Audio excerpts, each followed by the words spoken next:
Takuto is a lonely, terminally ill patient with no friends, and his family only cares about the life insurance payout they'll get, so no one ever comes to visit him in his hospital room. His only comfort is the world of Eternal Nations, a civilization-building RPG which he plays all the time because he has nothing better to do.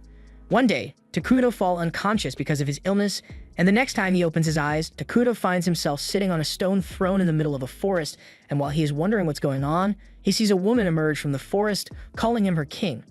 This is Takuto's favorite character in the world of Eternal Nations, but even though he's excited to see her in real life, he doesn't know how he should react. Fortunately, Atu is self-aware of the fact that she was part of a game, and she knows exactly who Takuto is, the legendary player who claimed the top of the user rankings year after year. She remembers every single playthrough she and Takuto have gone through, so she knows him better than anyone, and they are both happy that they finally get to meet in person. Takuto asks Atu if she was the one who summoned him here, but in truth, Atu has no idea what's going on here either. She simply found herself in the middle of this forest all of a sudden, but she's pretty sure that this isn't the afterlife. If she has to guess, she thinks this world is similar to Eternal Nations, but they can't be sure of that yet. Either way, Atu thinks this is a great opportunity, so she asks Takuto if he would like to start over with her and build a kingdom just like old times. Takuto likes the sound of that, so he agrees to work together, and Atu goes through the whole opening sequence, although it's a little embarrassing now that they are actually standing next to each other in person. The first order of business is figuring out where they are, so Takuto uses magic to summon a scout. But now that he has actually seen the scout up close, he is disgusted by how ugly it looks. There's nothing he can do about that.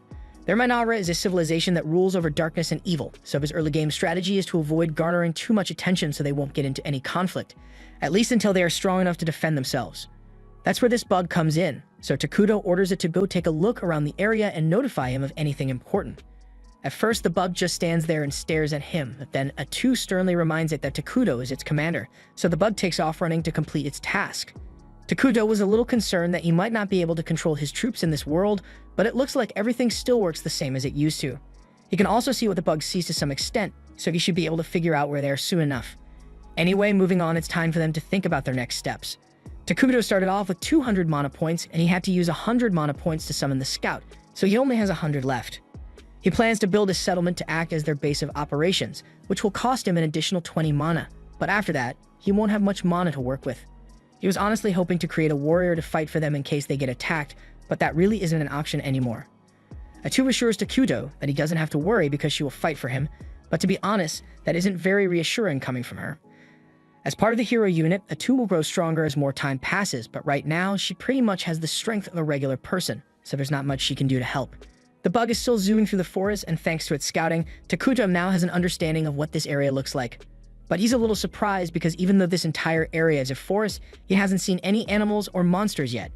Atu assumes all the animals must be hiding since forest terrain provides a lot of hiding spots, but Takuto's main concern is that if he doesn't find some animals soon, they'll probably have to spend some mana to get some food. Atu apologizes to Takuto since she feels bad about not being of much use, but he tells her not to worry about it because simply having her by his side is a huge morale booster.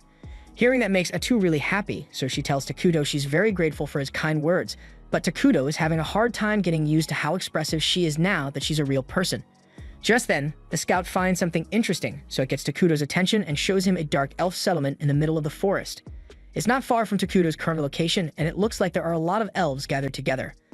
Atu is relieved that it's just dark elves since they have a tendency to lean towards neutral evil, so they won't be opposed to the Minara Kingdom. But Takuto still thinks this is terrible because he can't have another civilization so close to his. His plan was to avoid war by staying hidden for as long as possible, but that won't be possible with the Dark Elves so close. Atu suggests that the two of them should ditch this place and head to a new location, and Takuno agrees since they haven't actually built anything yet, but before that, he wants to observe the Dark Elves a little more and survey the area to see if there's anything useful nearby. Suddenly, Atu senses someone's presence nearby, so she and Takuto turn around and spot a group of Dark Elves emerging from the forest.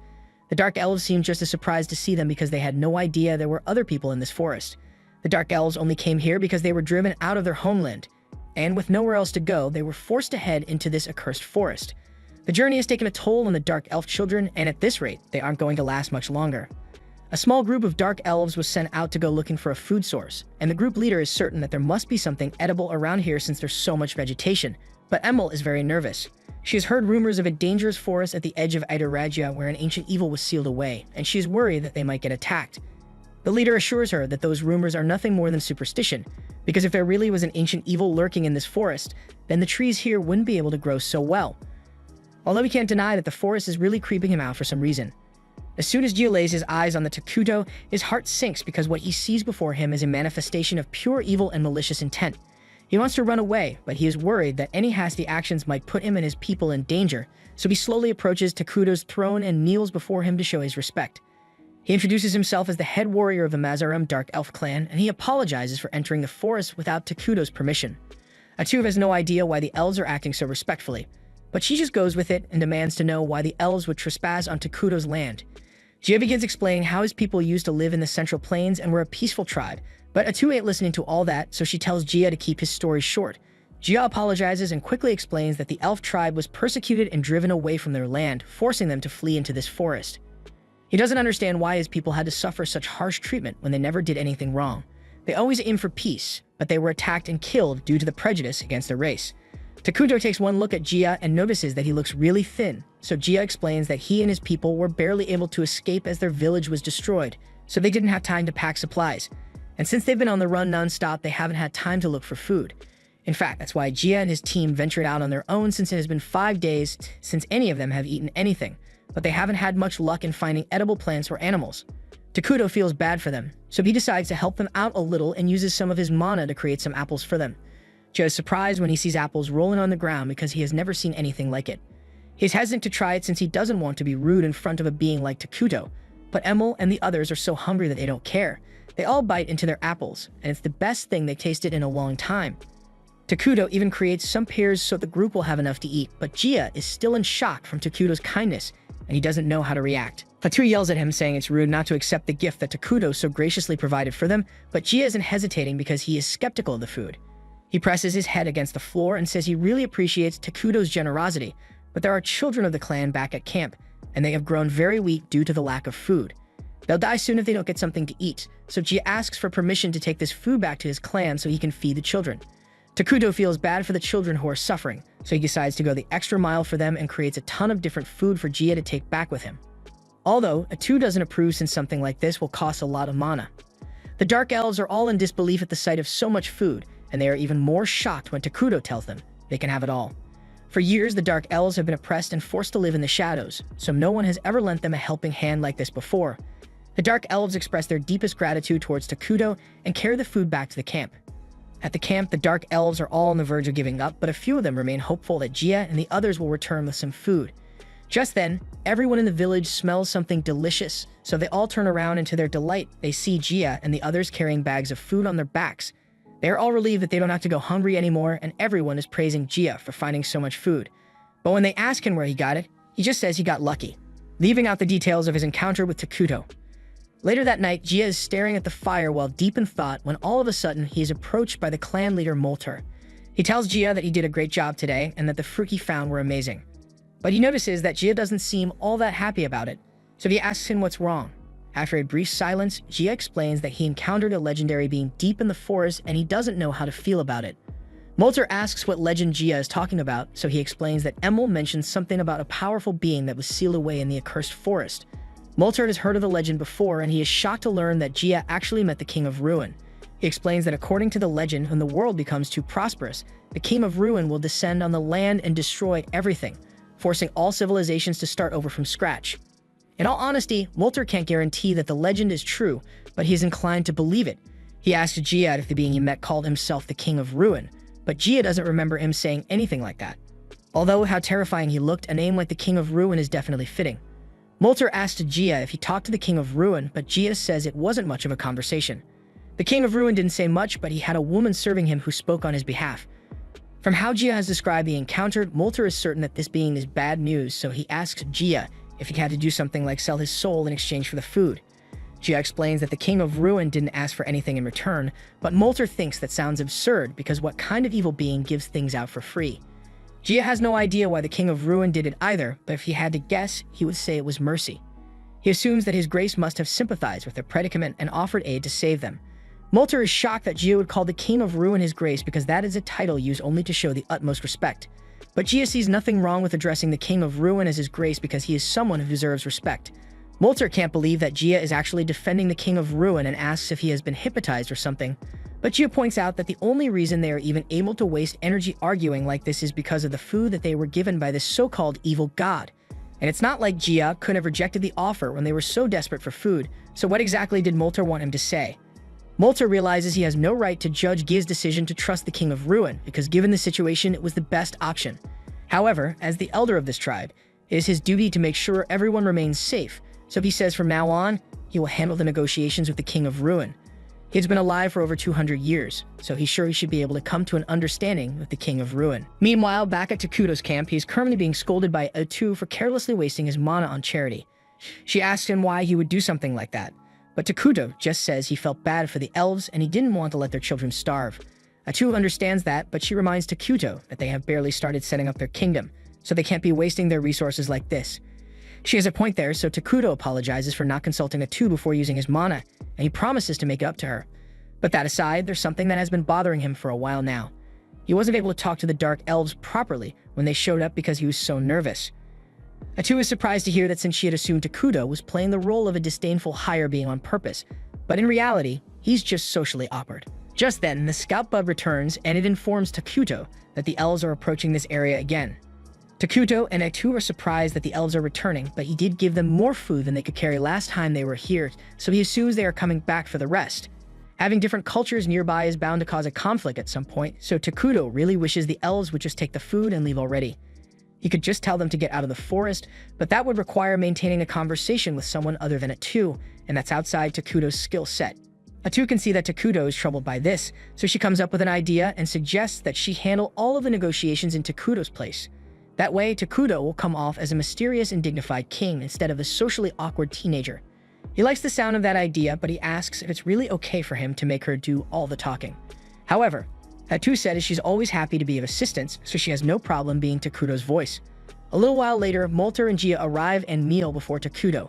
First, Molter introduces himself as the chief of the Dark Elf tribe, and he wants to offer his deepest gratitude to Takuto for providing his tribe with the food they desperately needed. He asks to know the name of their benefactor so he can properly thank him, and after a brief pause to confirm with Takuto, Atu announces that they are in the presence of the King of Ruin, Takuto Ira. Gia is stunned upon realizing that Takuto is indeed the fabled King of Ruin, but they can't be rude to him. So Molter once again thanks Takuto for his kindness towards them. Takuto is relieved that the negotiations have gone well so far, and since there's no conflict with the elves, Atu tells them to just take the food and get out of here. Both Gia and Molter are stunned when they hear this because they were totally expecting to have to pay some high price for receiving aid from the King of Ruin, so they ask Atu if it's really alright for them to leave without offering anything in return. But Atu reminds them they have nothing of value to offer in the first place. Molter really doesn't want to live the debt unpaid, since with someone as great as the King of Ruin it might end up costing their souls, but he can't say that out loud. Takuto can tell that things have gotten tense all of a sudden, so he calls Atu over for a sidebar. Atu is really upset with how stubborn Molter is being, and she is sure that the elves will end up causing trouble for them if they are left alone.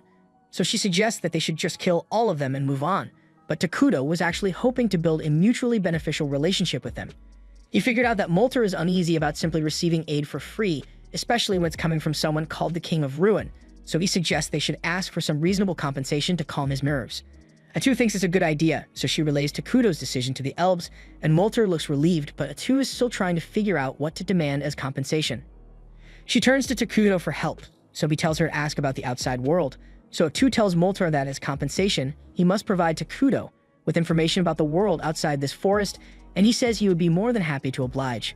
However, Atu tells him that once he is done providing said information, he and his people are to leave this forest immediately, but that would mean the elves would be forced to wander without a home again.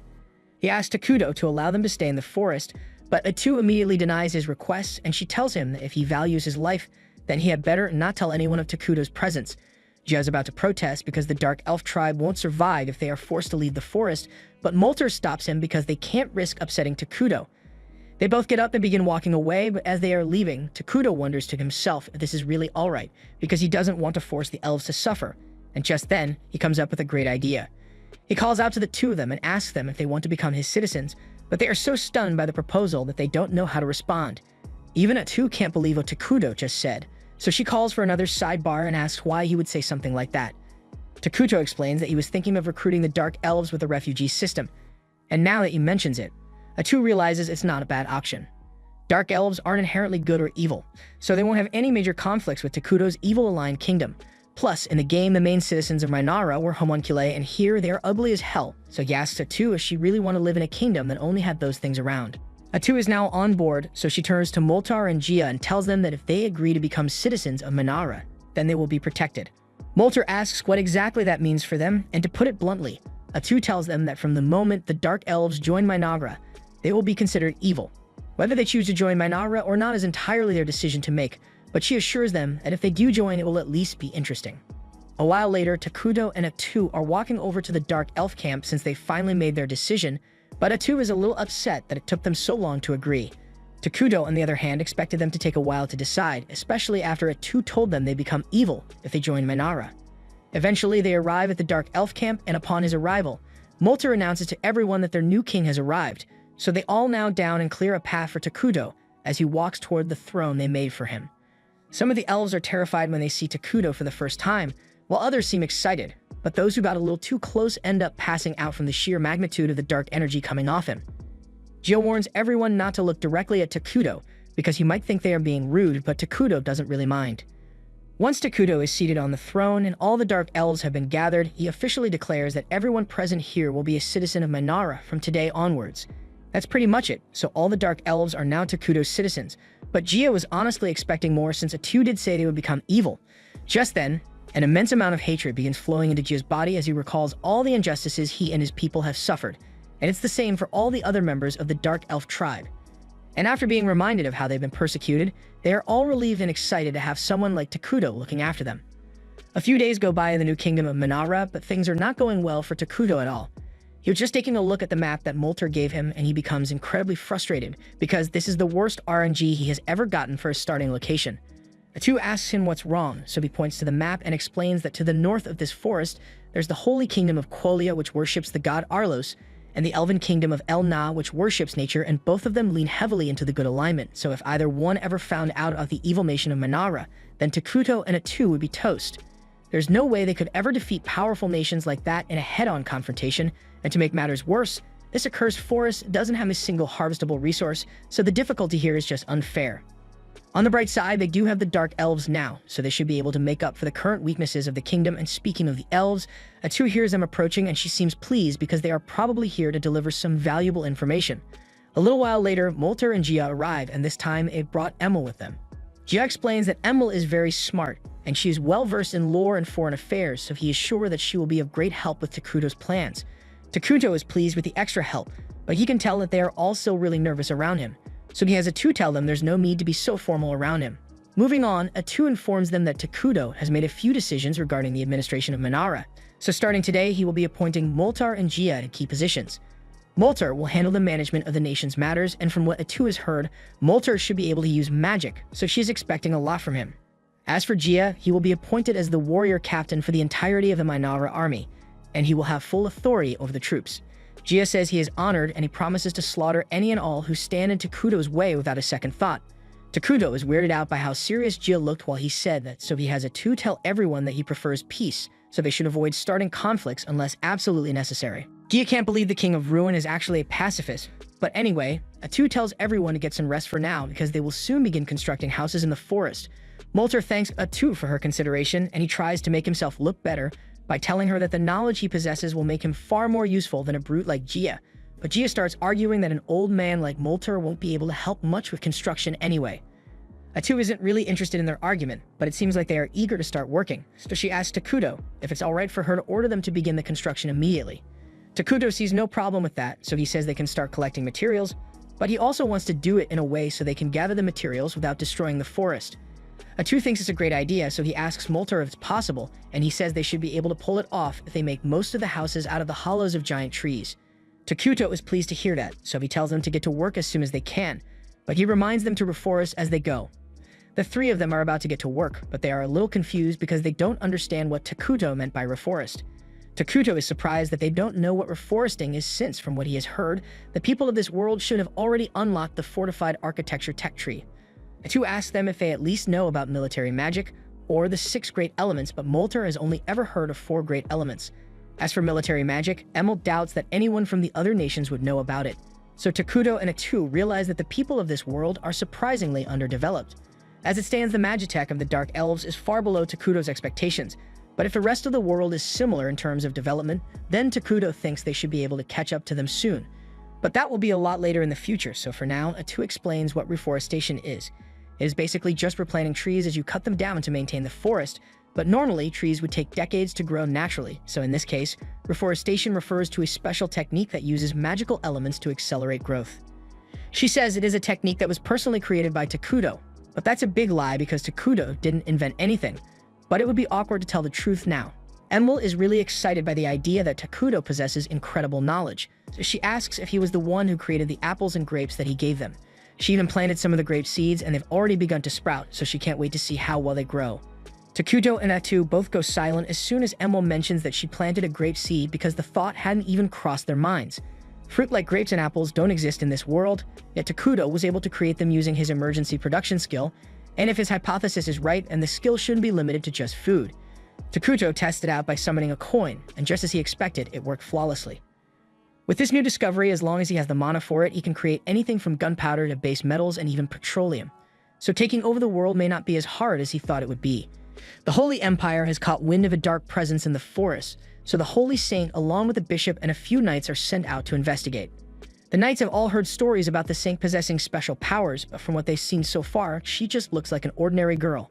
However, when they encounter a group of goblins, she demonstrates why she is so well respected within the church. Under the god Halos, evil creatures like goblins are seen as a scourge to be eliminated, so with one wave of her staff, she burns them all to ash in a blaze of holy flames. All the knights are stunned by what they just witnessed, so the cardinal explains that Solina's ability is part of the reason the Empire has been able to maintain its peace with the elves and push back all the evil in Idorajia, which is why she is revered as one of the 7 great saints of the continent. Solina asks the cardinal if he has gotten any updates on the omen she sensed in the accursed lands, but the cardinal tells her that he can't simply send paladins to investigate that region. In their nation, showing any interest in the south is ludicrous, so there's no way the central church would permit the use of paladins to investigate without a good reason. Solina tells the cardinal that if he isn't willing to send any paladins, then she will go investigate it on her own, but the cardinal tells her she can't do that either because as a saint, anything she does will affect the church's reputation. He can see that Solina isn't willing to back down on this, so he tells her that he will send some of his personal troops to investigate, but as he is leaving, he curses Solina under his breath for being so difficult. Meanwhile, in Minara, all the Dark Elves have been working hard on the construction efforts, and they finally completed the throne room. Takuto is very happy since he doesn't have to sleep out in the open anymore, and his nation is one step closer to world domination. Just then, Takuto's administrators show up because they have a domestic affairs meeting scheduled for today, and they've got good news for Takuto because they finished designing the new set of clothes he asked for. This makes Takuto even happier because he was getting sick of wearing his pajamas constantly. Atu and the others are glad that Takuto likes the new clothes so much, but they've got pressing matters to attend to, so it's time for them to begin their meeting. However, Takuto seems a little distracted admiring his new fit, so Atu suggests they should just start the meeting without him. First off, Molter asks Atu what buildings they should start constructing since aside from the throne room, they haven't actually made much yet. They've already done preparatory work like leveling the ground and pruning the nearby branches, so Atu tells them they should start with a food production facility since keeping all their people fed is a top priority.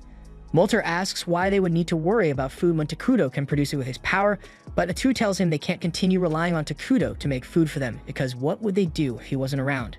Molter admits that she's right, so Atu says they need to get to work right away and pulls out this thing. Molter is horrified by what he's looking at, so he asks Atu what it is, and she tells him it's a flesh tree. That doesn't sound good, but the explanation is even worse because it's a special kind of tree that grows mysterious meat which tastes like human flesh.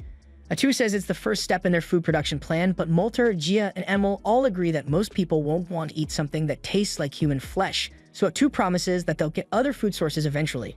For now, they'll need somewhere to store the tree's flesh, so Emil says she can work on building a storage house for it, and as if the flesh tree wasn't already disturbing enough. It also talks for some reason. The next thing on their agenda is research, because they need to acquire the latest technology if they want to advance quickly. Molter asks her what kind of technology they should prioritize, and Atu tells him magic technology is the way to go. Specifically, military magic. Normal magic allows a person to attack a dozen or so opponents at once, something that Molter is already capable of, but military magic, on the other hand, allows you to attack thousands at once and even change the terrain to give yourself an advantage. Molter is amazed to learn that such magic exists, and he is excited to learn as much about it as he can, so he says he will handle the research personally. Now all that's left is the military planning, and Gia immediately offers to start mobilizing an army, but Takuto stops him and says he doesn't actually want to put much effort into their army yet. Armies don't produce anything, they just consume resources, and right now, Minara doesn't have enough resources to sustain an army. Besides, even if they did create an army, they are nowhere near strong enough to actually defeat anyone, so it would be pointless. Gia protests because as things stand, they won't be able to protect Takuto if he were to be attacked. And to make matters worse, Molter and Gia actually have bounties on their heads for being the leaders of the Dark Elf tribe, so they might get hunted down at some point.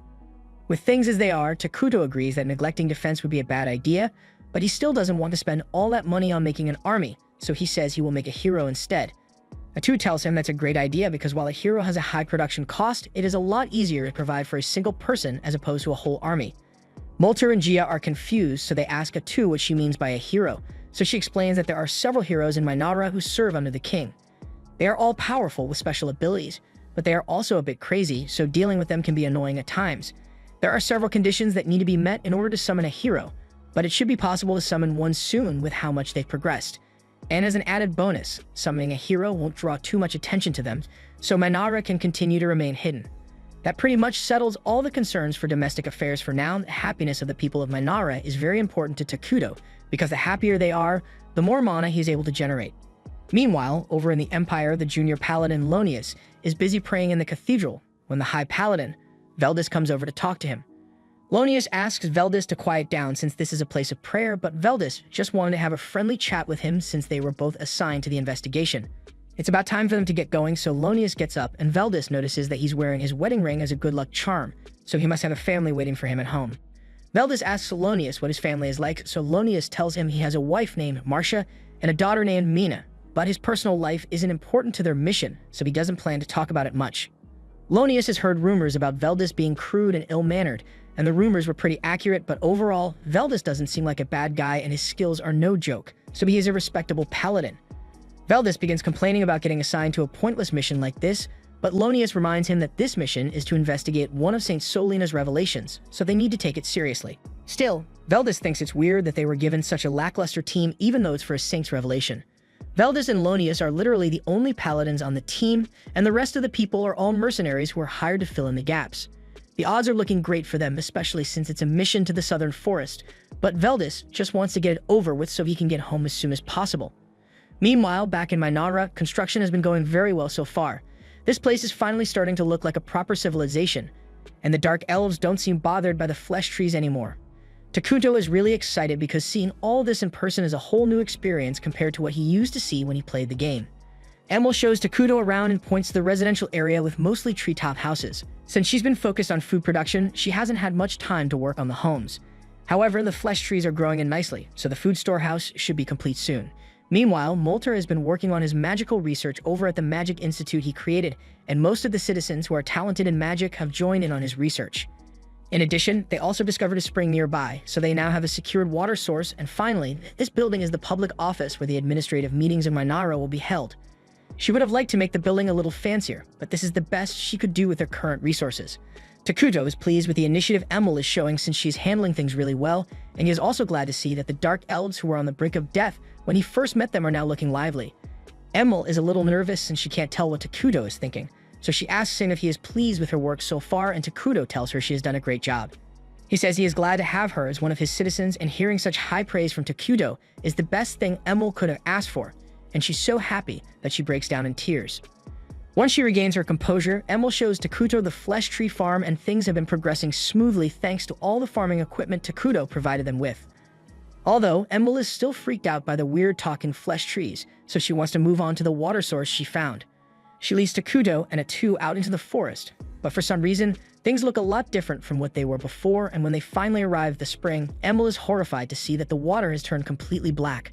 Molter and Gia soon show up as well since they had heard that Emil wanted to build an aqueduct near the spring, but now that it looks like this, they don't think they can use it anymore. However, just when they had lost hope, Atu tells them that the water is still perfectly safe, and to prove it, she bends down and takes a sip from the water. The others are shocked that Atu would take such a risk, but she tells them to try taking a deep breath, and when they do, for some reason, the air feels better than normal.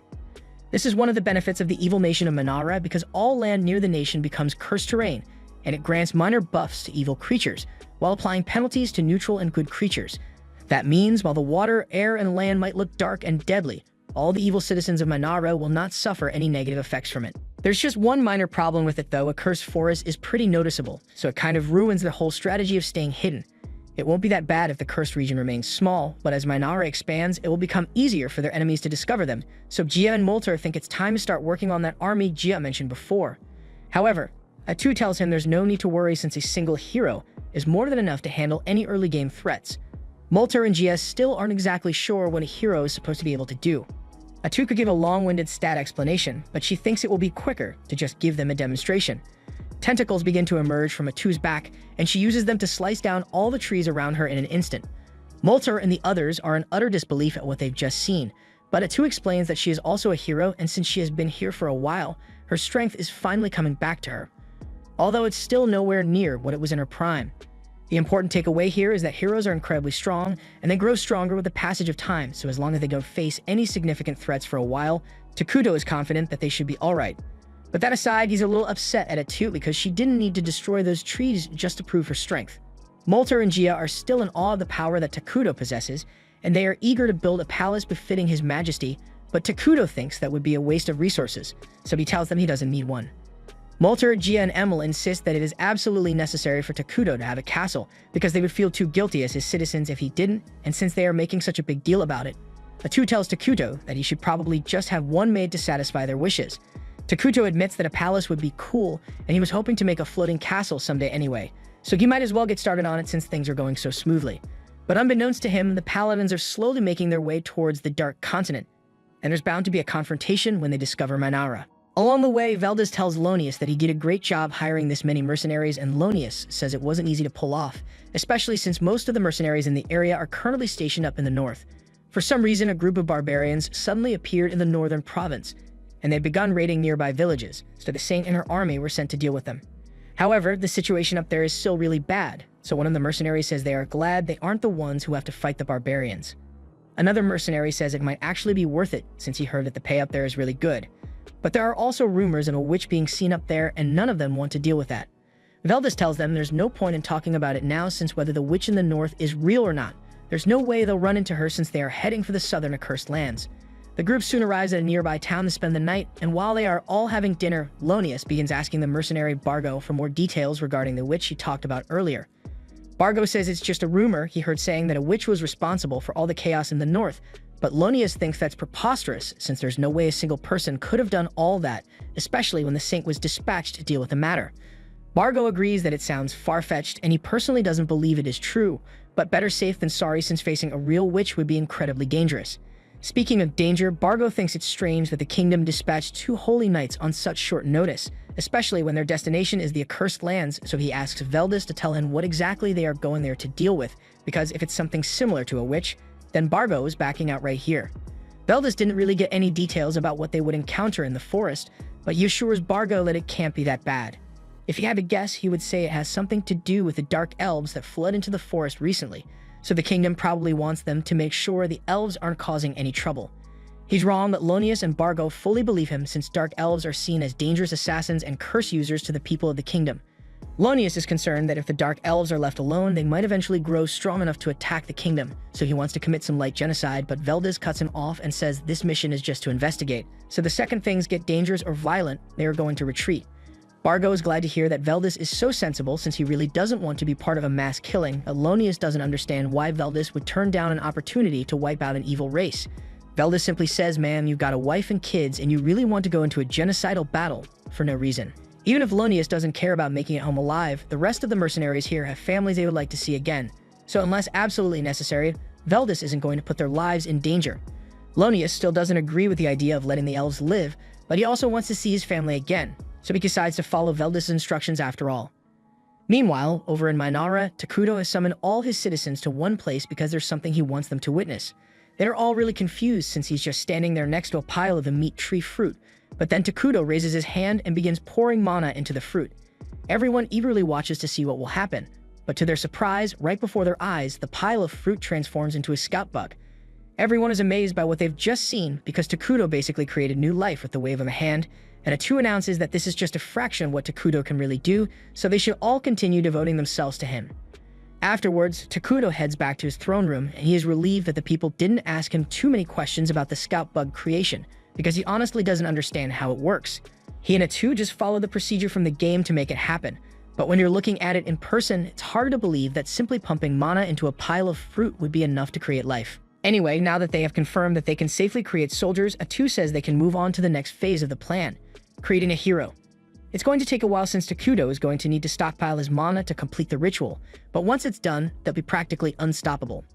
Atu is still really excited about it, so she asks Takuto which hero he plans to summon first, and Takuto says he's going to go with Isla, the queen of insects, since she has the most early game benefits. Isla is able to boost the power of all the insect-type soldiers nearby, so with her around, all the scout bugs will become extremely effective fighters. Additionally, Isla can produce larva soldiers to help in combat as well as construction, so she'd be perfect for increasing the development of Minara. Atu praises Takuto for coming up with such a solid strategy, but aside from Isla's unique capabilities, she's also the only hero who doesn't have a problematic personality. As for the other heroes, one is obsessed with conquering the world, while the other wants to watch it all burn to the ground, and Takuto really didn't want to have to deal with that right now. With that said, those two are still really powerful, so he's going to have to summon them eventually. He just hopes that the heroes don't cause any problems when he summons them because he would like to live a peaceful life in this world. Meanwhile, back with the Holy Knights and mercenaries, they have just run into an angry hill giant and dealing with it won't be easy, so Lonius tells all the mercenaries to get ready for battle. However, before any fighting could begin, Veldis tells everyone to stand down and let him handle it on his own. Lonius tries to object, but Veldis tells him it will be quicker if he handles it on his own, and they don't have much time to waste here to begin with. Veldis walks up to the giant and begins saying a prayer, so Lonius explains to the mercenaries that Veldis is using the secret technique of Quolio, which allows one to use prayers to imbue their attacks with divine power. The giant attempts to strike Veldis with its club, but Veldis is easily able to slice the club in half. The power that divine arts will grant varies from knight to knight, but for high-ranking holy knights like Veldis, his power is equal to that of a lesser dragon, so the giant doesn't stand a chance. After Veldis has slain the giant, Lonius begins praising him for his immense power and says that with Veldis and their team, they can definitely handle anything they encounter in the dark forest. However, Veldis doesn't look pleased and tells him that they can't be sure of anything yet. Back in Minara, Takuto is busy munching down on a burger, but Atu is a little concerned because he has been eating nothing but junk food ever since he got here. She doesn't plan to stop him and tells him he should be eating healthier, but Takuto spent his last life in the hospital eating nothing but nutritional slop till he died, so now he just wants to eat some tasty food. Just then, he remembers that he has something important he wanted to discuss, so he asks Atu if she can summon Gia and Molter for a meeting after this. Atu agrees to do so, but she's curious as to what this meeting is about, so Takuto explains that thanks to the additional scout bug he got, he can now see more of the forest, so he wants to ask Gia and Molter for advice on how they should handle it. Atu asks Takuto if he is referring to the village outside the forest, and he confirms it. His main worry is that because the village is so close, they are bound to find out about the existence of Minara sooner or later. Fortunately, it doesn't look like the village is part of the Holy Cayman of Quolia, so they are likely neutral, and that means it will be possible to negotiate with them. However, if anyone else were to show up, it would be really bad since coming all the way out here would mean they came on a mission. Takuto tells Atu that there's no need for her to worry so much since there's no evidence that anyone has found out about their existence yet. Atu jokingly warns him that saying stuff like that never ends well for the main character, and Takuto is laughing along with her. But he suddenly stops laughing when he realizes that people actually did show up. And even worse, it looks like a group of armed soldiers, so they definitely aren't here for peaceful discussions. Takuto wants to avoid standing out too much, so he asks Atu to go deal with the soldiers. He also asks her to try being peaceful first, but if that doesn't work, then she's free to use as much violence as necessary. Meanwhile, outside the forest, the Holy Expedition is getting ready to enter the forest, but before they could walk in, Veldis notices something off behind the tree line, so he tells everyone to stand back. A few moments later, Atu emerges from the forest wearing a cloak, and both Veldis and Lonius are surprised to see someone living in there. Veldis asks her to identify herself, so Atu lies and says she is a humble dark elf who is living in these woods alongside her people. Lonius still has dark elf genocide on his mind, so he is about to provoke her, but Veldis stops him and changes the topic.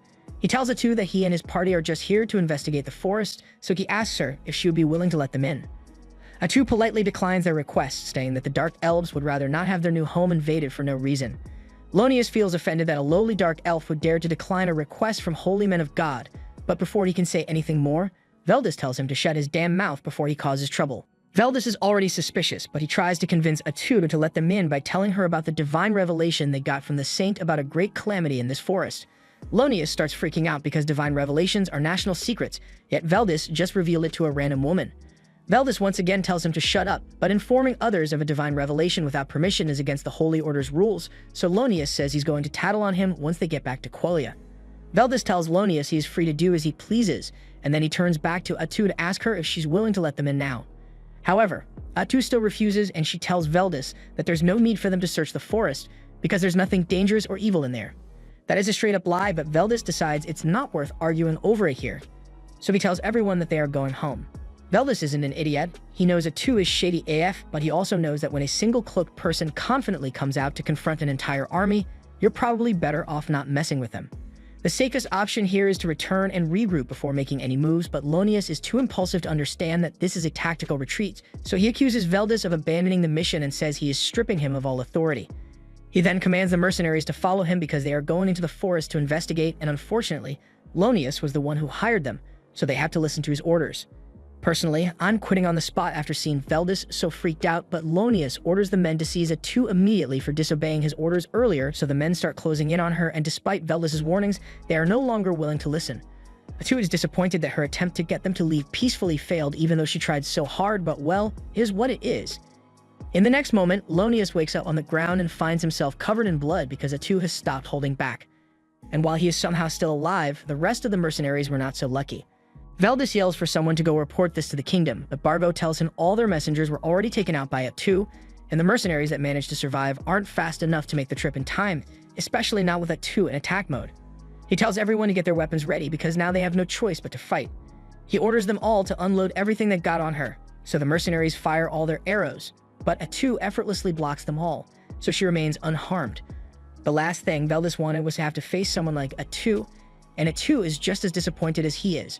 She makes it very clear that this is all Lonius' fault because she would have been perfectly happy to let them lead if they had just agreed to leave the forest alone, but Lonius had to act all righteous, so now she has to kill him. Lonius realizes he messed up badly, so he's finally willing to listen and asks Veldis if he knows what Atu is. Veldis had his suspicions when they first encountered her, which is why he wanted to leave without a fight, but now that he has seen her true form, he is certain that Atu must be a witch. A witch is a Calamity-class monster that is officially recognized as a national threat. Atu is way too strong for the mercenaries to stand a chance against her, so Veldis tells them to stand back so he and Lonius can handle her. They both charge at Atu and recite their prayers to boost their attacks, and at first, Atu didn't think they took them seriously, so she just blocks their strikes and calls them weak, but to her surprise, they actually managed to cut through 2 of her tentacles, so this may not be as easy as she thought it would be. She figures out that their holy magic attacks grant them bonus damage against her, and Veldis assumes that once they've cut all of Atu's tentacles, she will be completely helpless. Atu doesn't want that to happen, so she takes 2 of the mercenaries hostage and decides to use them as meat shields to force Veldis and Lonius to stop attacking. However, Veldis tells Lonius that if they don't stop Atu here, then it is entirely possible that she may target Quelia in the future, so for the good of their nation, sacrifices need to be made. Lonius doesn't like it, but he agrees with Veldis, so the 2 of them continue their charge and cut through the hostages, along with Atu's last 2 tentacles. Atu is surprised that they were willing to kill their allies so easily, and for a second, she looks like she might actually be in trouble, but this was all just a game to her. A second later, several tentacles emerge from the ground, and Veldis is impaled several times. With his final breath, he tells Lonius to run away, and shortly after, Atu finishes him off with a tentacle to the head. Lonius can't believe what just happened because he was sure they had cut off all of Atu's tentacles, but while that may be true, Atu doesn't recall ever saying she couldn't just grow more. In fact, she could summon as many as she wanted this entire time, so she has just been toying with them from the beginning. After what they just witnessed, all the mercenaries have lost the will to fight, and Atu doesn't look like she's in the mood to spare any of their lives, so Lonius tells them all to run away as fast as they can, hoping that if they all scatter in different directions, then at least one of them will be able to make it back to the kingdom and tell them what happened here. All the mercenaries immediately drop their weapons to start running away, and Atu doesn't really feel like chasing them down, so she just lets them go. Although she wishes they had just done that from the start since it would have saved her a lot of trouble. Lonius decided to stay behind to keep Atu busy, so he swings his holy sword at her. But to his utter shock and dismay, she blocks it with the same holy sword technique. He doesn't understand how an evil creature like her could possibly have access to holy techniques, and normally it wouldn't be possible. But when Atu killed Veldis over there, she absorbed all his experience and sword techniques, so now she is just as skilled as he was. She starts attacking Lonius with Veldis' techniques, and she can't help but praise Veldis because he was truly a man worthy of being called elite, but unfortunately, he ended up dying because Lonius couldn't keep his damn mouth shut. She then taunts Lonius by asking him if he even considered whether he'd make it back home to his wife and daughter, but Lonius never mentioned that here, and that's when it dawns on him that Atu didn't just take Veldis' skills, she also took all his memories too. And if Atu is truly capable of doing something like that, then that means she will only continue to grow stronger the more she kills. She asks Lonius if he wants to know the final thoughts that went through Veldis' head before she killed him, and like the kind man he was, Veldis was thinking about the survival of his men right up until the moment he died, but the same can't be said for Lonius. He tries to defend himself and says the rest of the mercenaries have already fled to report what happened, so the mission wasn't a total failure. But Atu simply tells him that all those mercenaries are dead. She said she didn't want to personally go after them, but that doesn't mean she's just going to let them leave, and she also never said she was alone either. She had already instructed the Dark Elves to make sure no one would leave this alive, so the second the mercenaries fled, they were hunted down and killed. Lonius falls into despair at the realization that he's the last one left, so he takes a desperate swing at Atu's head, and she is loving every bit of his suffering. It doesn't take long before Atu has subdued Lonius, but before killing him, she decides to rub salt in his wounds by telling him exactly how things would have gone if he had listened to Veldis. They would have all returned home safely. Lonius would have gotten to see his wife and daughter again, and they would have spent the rest of their lives blissfully unaware of the existence of any calamities in the forest. However, Lonius chose to do something different, so now she's going to kill him, then she will kill his family too, just because. Atu could read his mind to find out exactly what his family looks like and where they live, and she says she's totally petty enough to do it. In fact, she might as well kill all the people in the villages that Lonius passed through on his way here as well, and as they are all suffering the most agonizing deaths possible, she will make sure to let them know that this was all caused by Paladin Lonius. Lonius screams out and begs Atu not to do it, but she is starting to get bored with tormenting him, so she eventually stops taunting him and just ends his life to shut him up. Once Lonius is dead, Gia approaches Atu to inform her that he and his men have successfully killed all the mercenaries who ran away, so no one will be reporting any of today's events. Atu thanks him for his good work and asks him to take care of disposing of the bodies as well, but before she leaves, Gia says there's something he wants to ask her. He wants to know if she really plans on following through with her plan to kill Lonius' family and everyone he has ever spoken to, but she says she was just saying all that stuff to scare Lonius, so she doesn't actually plan on committing genocide. Besides, that would be a lot of work, and she doesn't like getting into fights unless she has to. That aside, she can't afford to waste much time chatting here because she has something she needs to talk to Takuto about immediately. Before the fight began, Atu heard Veldis call her a witch even though she's classed as a hero, and he also mentioned something about a witch up in the north, but Takuto has never heard of a witch class in the game before, so Atu believes this world must be different from the one they are used to. Takuto already had a feeling that might be the case, so while most of the game's features still work the same, it would be best if they assume the underlying mechanisms are entirely different. Fortunately, the difference doesn't seem to be entirely negative since Atu's ability to absorb skills from the people she kills was improved. Now she can obtain a portion of that person's memories as well, and thanks to that, they were able to gather a lot of information regarding Quelia's current situation from the investigation squad that was sent here. Thankfully, the city of Quelia seems preoccupied with the northern disturbance, so they won't be able to turn their full attention to Minadra anytime soon. Although the fact that the investigation squad was wiped out is sure to draw suspicion, so Quelia is bound to take some sort of action to find out what happened. Takuto is aware of that, but Quelia still doesn't know anything about Minadra yet, so as long as the people in charge aren't complete idiots, they aren't going to attack right away. Right now, Takuto is much more concerned about that northern disturbance and the witch that is causing it. Atu tried digging up as much information on witches as possible from Veldis' memories, but he didn't know much about them to begin with. However, his memories were very clear about one thing. The witch in the north was able to cause military-scale damage to the Qualian army on her own, and her name is Arikino. Meanwhile, up in the Northern Territory, Arikino has just destroyed another village and she is getting ready to move on to the next one. So she brings all the villagers she killed back to life as her undead servants. Takuto has no idea what Arikino's abilities are, but the fact that she is capable of such destruction despite only recently showing up leads him to believe that she might have come here from another world just like him and Atu. If that's true, then things are going to get a lot more complicated, so Atu asks him what they should do. Judging by the destruction that Arikino caused, she is most likely evil-aligned, so it's possible that they might be able to get along with her. She asks Takuto if they should try making contact, but he doesn't think that's a good idea since they have no idea what her personality is like. Atu is disappointed that all this trouble had to start when things were finally going well here, but Takuto reminds her that Arikino is all the way up in the north, so she's not going to be their problem to deal with anytime soon. However, all these new threats have made it clear that Minadra needs a stronger line of defense, so Takuto plans to create another hero as soon as possible. He was initially going to choose Isla, but with all the recent developments, he might need to go with something more combat-oriented. Additionally, he's going to have to reevaluate his strategy of staying hidden. Because of uncertainties like the witch at play, he's going to need to form an alliance with a nation.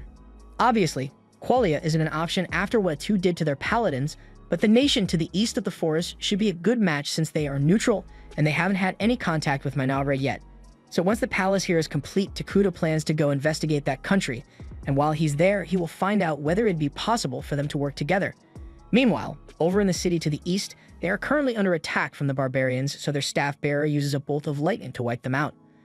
All the citizens begin praising her for protecting the city so easily, but she tells them it's too early to celebrate because it looks like they have a lot of work left to do. Back in Minara, Atu and Takuto are done talking, so she's about to leave, but before she does, she has something she needs to apologize for. She knows Takuto doesn't like unnecessary violence, but she got a little carried away while she was dealing with a paladin. But Takuto just stares at her blankly and asks why he would care about that. Atu is instantly reminded that while Takuto may be kind, he is also the embodiment of evil, so there's not much that would bother him. Before long, Takuto's palace is finally completed, and this marks the start of the advancement of his kingdom. He is excited because he has always wanted to have a giant palace, and Atu assures him that one day it will be large enough to pierce the heavens. However, all this talk about the palace leads Atu to realize that even though Takuto is their king, he still doesn't have a single attendant serving him.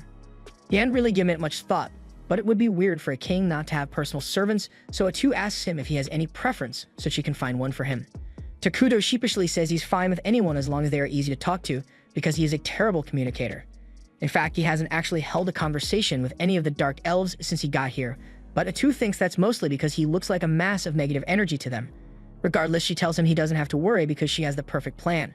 Takuto doesn't like how enthusiastic Atu is being, but he decides to let it play out to see what she does. Atu immediately summons Gia, Molter, and Emil, and she commands them to gather all the young girls in the village because Takuto desires them. Both Takuto and Gia can't believe what they just heard, but Gia wants to give him the benefit of the doubt, so he asks Atu why she is issuing such a command. Atu asked for young girls because she figured it would be easier for Takuto to practice having conversations with them, but instead of just saying that, she boldly declares that Takuto likes young girls. This is going way too far, so Takuto stops Atu from saying anything worse and tells her to explain things without making him sound like a lollimancer. After hearing the full story, Molter and the others are relieved to learn that Takuto just wanted a servant who would be easy to talk to. And the reason he specifically asked for young girls is because the kingdom is short on hands, and he didn't want to take valuable laborers to make them his servants, so children who aren't able to do any work yet were the best options. Molter and the others are impressed by how much thought Takuto put into this, so they agree to bring him the children, and Takuto is looking forward to having people to talk to. However, there is one thing he failed to take into account when he came up with this plan, and that's the fact that he still looks like a walking calamity to normal people, so the children burst into tears the second they see him. Takuto feels really bad after that whole mess, so Atu asks Molter if there are any kids who won't scream at the sight of the king, but given the circumstances, Molter can't think of anyone who would be suitable. Gia suddenly speaks up and asks if Takuto has met the twins yet, but says he didn't present them because he didn't think they'd be appropriate servants for Takuto.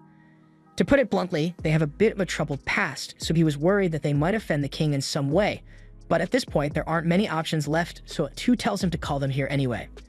A few moments later, the twins arrive in the palace, and they introduce themselves as Karia and Maria. But while Karia is speaking with proper respect, Maria is casually talking to Takuto like he's one of the homies. Atu could tell at a glance that these kids have gone through a lot, so she asks Karia how she got those sores on her body. Karia tells her it was caused by a disease, and Molter goes on to explain that Karia suffered from a plague a while ago, and even though she has been cured, the scars caused by the illness still remain. Atu then asks what happened to Maria, so Karia explains that Maria had to go through something very cruel, and she's never been the same since then. Atu asks what Karia meant by something cruel, and without skipping a beat, Maria says she ate her mother. That's way worse than what Atu had imagined, so she asks Molter for an explanation, and he's not proud of what happened back then, but it was the only way. The people of the Dark Elf tribe have not once forgotten the noble sacrifice that Maria and Karia's mother made for them. After hearing that, Takuto recalls that the elves had to travel for a long time through treacherous terrain when they were driven out of their home, and in tough situations like that, starvation becomes a major concern. So sacrifices had to be made.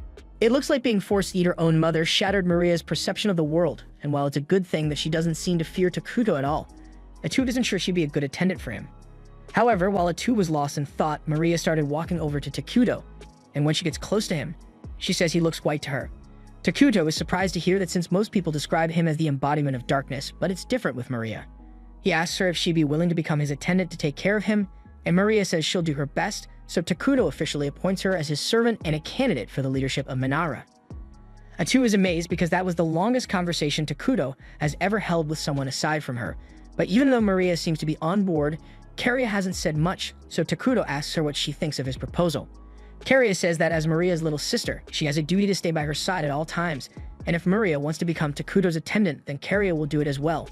Takuto is glad to hear that, so he tells them that starting from today, they will be in charge of taking care of him, but Gia and Molter seem a little uneasy about his decision. After everyone else leaves, Molter approaches Takuto and says there's something he needs to tell him about the twins. Ever since their mother died, they haven't been able to feel even a shred of emotion, so it's like their hearts have been closed off entirely. Takuto, having them as his servants, is bound to come with several challenges, but Molter asks that he treat them with tolerance and patience until they come around. Later on, Maria and Carrie begin their official duties as Takuto's servants, but problems arise almost immediately, because when Maria tries bringing him a glass of water, she accidentally trips over her own feet and dumps it all over Takuto. Carrie offers to wipe him down and apologizes for Maria's mistake, because this isn't the first time this has happened, but Takuto says he's not upset about it. A few moments later, Atu comes in and she's disappointed to see that Maria has messed up yet again, but Takuto tells her to take it easy on the girls. Atu can't stand how often they messed up, but if Takuto doesn't want to punish them, then she can't do anything about it. She tells Takuto that he has a meeting to attend, and as his attendants, Maria and Carrie will be required to attend as well, so they had better be on their best behavior. The meeting begins shortly after, and the first one to make a report is Emil. She is in charge of the construction department, so she tells Takuto that with the palace complete, they have a lot of workers free at the moment, and they also have a ton of resources left over in storage, so she thinks they can start working on another project soon. Takuto and Atu agree with Emil's assessment, so they tell her to start construction on a clinic as soon as possible since they need a way to take care of the health and safety of the citizens of Minara. Emil says she will get to work on it immediately, and now that construction concerns have been addressed, Atu asks to speak with the person in charge of resource collection. However, Emil is also in charge of that, so they might need to consider hiring more staff soon. Anyway, she reports that the collection of food and materials is going smoothly, and thanks to Takuto's help, they have been able to acquire daily necessities that they wouldn't be able to produce on their own. But that consumes a lot of Takuto's mana, so they are going to need to find other methods to acquire those things soon. Using emergency production so often isn't ideal, but right now it's a necessary expense, so Takuto says it's fine for them to keep relying on him. But they are going to need to prioritize buildings and research to increase Takuto's mana production. Atu thanks Emil for her hard work, and now that resources have been discussed, it's time to discuss the magic research, so Molter stands up to give his report. He informs Takuto and Atu that he has successfully created military magic.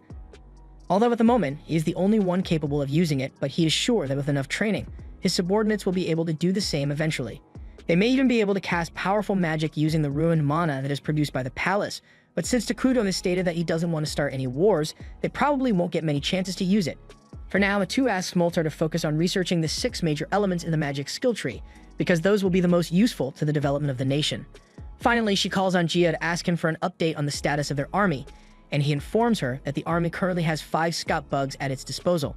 For the most part, they have been busy surveying the uncharted territory of the accursed land, but the land outside the forest is mostly plain, so they can't explore that region without risking being spotted. And since stealth is one of Minara's top priorities right now, the scouts are limited in how much they can explore. Atu says it's fine since they've already gotten a detailed report on the entire forest region, so she tells Gia to assign the scouts to routine patrols around the perimeter of the forest. Gia asks if she's sure she wants to assign all the bugs to patrols, and Atu can tell that he's worried about their military strength, but she says she is more than enough to handle any threats that come their way. Besides, she and Takuto have already decided to create a new hero, and Takuto tells them that he's going to summon Ezla after all. He asks if they managed to collect all the resources necessary for it, and Molter tells him that the lumber and rations are ready and waiting, but there's still the issue of the large mana requirement. After a lot of arguing and compromise, today's meeting finally comes to a close, and Takuto is pleased with how well everyone has been fulfilling their roles. After that, he returns to his throne room, but as he is walking, Maria bumps into him and throws the meeting documents all over the floor. Carrie apologizes on her behalf again and goes over to help pick the papers up, but then they accidentally rip one of the documents in half. They both look up at Takuto, expecting him to be angry at them, but he simply tells them they don't have to worry about it and goes to sit on his throne. Maria suddenly goes up to Takuto and asks him if he's a bad person, and since his alignment is evil, he technically is a bad person, so she asks why he hasn't killed him yet. They've been messing up constantly and doing things that would get a servant executed, yet Takuto keeps showing them mercy and they don't understand why. Takuto asks them what they think the difference is between a good person and a bad person. And as far as Maria is concerned, a good person is someone who only does good things, and a bad person is someone who only does bad things. However, Takuto tells her she's only half right. A good person is indeed someone who always has to do the right thing, so they can't lie, steal, or kill people without reason. But a bad person doesn't necessarily always have to do bad things. They are selfish by nature, so they just do whatever they want without regard for the feelings of others. And in the case of Takuto, he wants to be kind to them, so there's nothing wrong with being lenient when they make mistakes. Besides, he already knows they have been messing up on purpose the entire time in an attempt to make him angry. Maria and Karia admit that they were hoping he'd get mad and kill them if they kept causing problems for him because they don't think they deserve to be alive after what they did. Takuto understands why it'd be hard for them to forgive themselves after what happened, and he can't personally relate to their struggle, but he is sure their mother made that sacrifice because she wanted them to live on. Takuto wants them to know they are free, and the best thing they can do right now is live their lives to the fullest so their mother's sacrifice won't be in vain. It's not going to be easy to move forward, but he will be by their side every step of the way. The two break down in tears from Takuto's kindness and hug him tightly, and a few hours later, Atu comes in and finds both of them asleep on Takuto's throne. She's a bit jealous of how close they are to Takuto, but there are more important matters to discuss, so she tells Takuto that the report on the city nearby is complete. The city is called Dragonten, and it is a part of the multiracial neutral nation known as Fornon. Since the city has many different races living there, Takuto thinks it should be easy to negotiate with them, but he's also a bit concerned by the fact that Dragonten was built in such a remote location. Atu informs Takuto that the reason the city was built all the way out here is because there's a dragon vein mine there, and dragon veins are particularly valuable because they naturally produce mana, so Atu suggests they should secure it as soon as possible. The report also states that Dragonten is currently under attack from barbarians like ogres and goblins, and they seem to be struggling to defend themselves. Takuto asks her if Dragonten has received any aid from its homeland, but as far as she can tell, no reinforcements have been dispatched so far, so the situation isn't getting better. Given the state of Dragonten, Takuto assumes there must be at least a few refugees, and if they welcome those refugees into Manara, then they will be able to simultaneously increase their population while also building a relationship with Dragonten. And before long, they might be able to claim the Dragon Vein mine for themselves. Takuto tells Atu to prepare an envoy immediately, but as they are on their way to the city, Atu's envoy runs into a group of beastkin out in the middle of nowhere and tensions run high. The leader of the beastkin, Tonukapali, is terrified by Atu and the others since they are covered in darkness so dense that it's visible to the naked eye. She is trying her best to keep things peaceful since her men are so petrified that they might end up attacking Atu out of fear, and that might get them all killed. Atu is still under orders to keep the existence of Manara hidden, so she is getting ready to eliminate all the witnesses here. However, Pepe over here is too dumb to acknowledge the threat that Atu poses. He just casually asks for her name and starts a conversation. Something so bold and stupid that it catches Atu by surprise and makes her decide to hold off on killing them for now. Eventually, the two groups manage to come to an understanding, and Atu finds out that Tonukapali's group is actually an envoy from Dragonten. This is a stroke of luck since it will save her the trouble of having to go there herself, so she invites Tonukapali and her men to come meet the king of Manara. Tonukapali is a little nervous since a king who is capable of commanding someone as powerful as Atu is bound to be terrifying.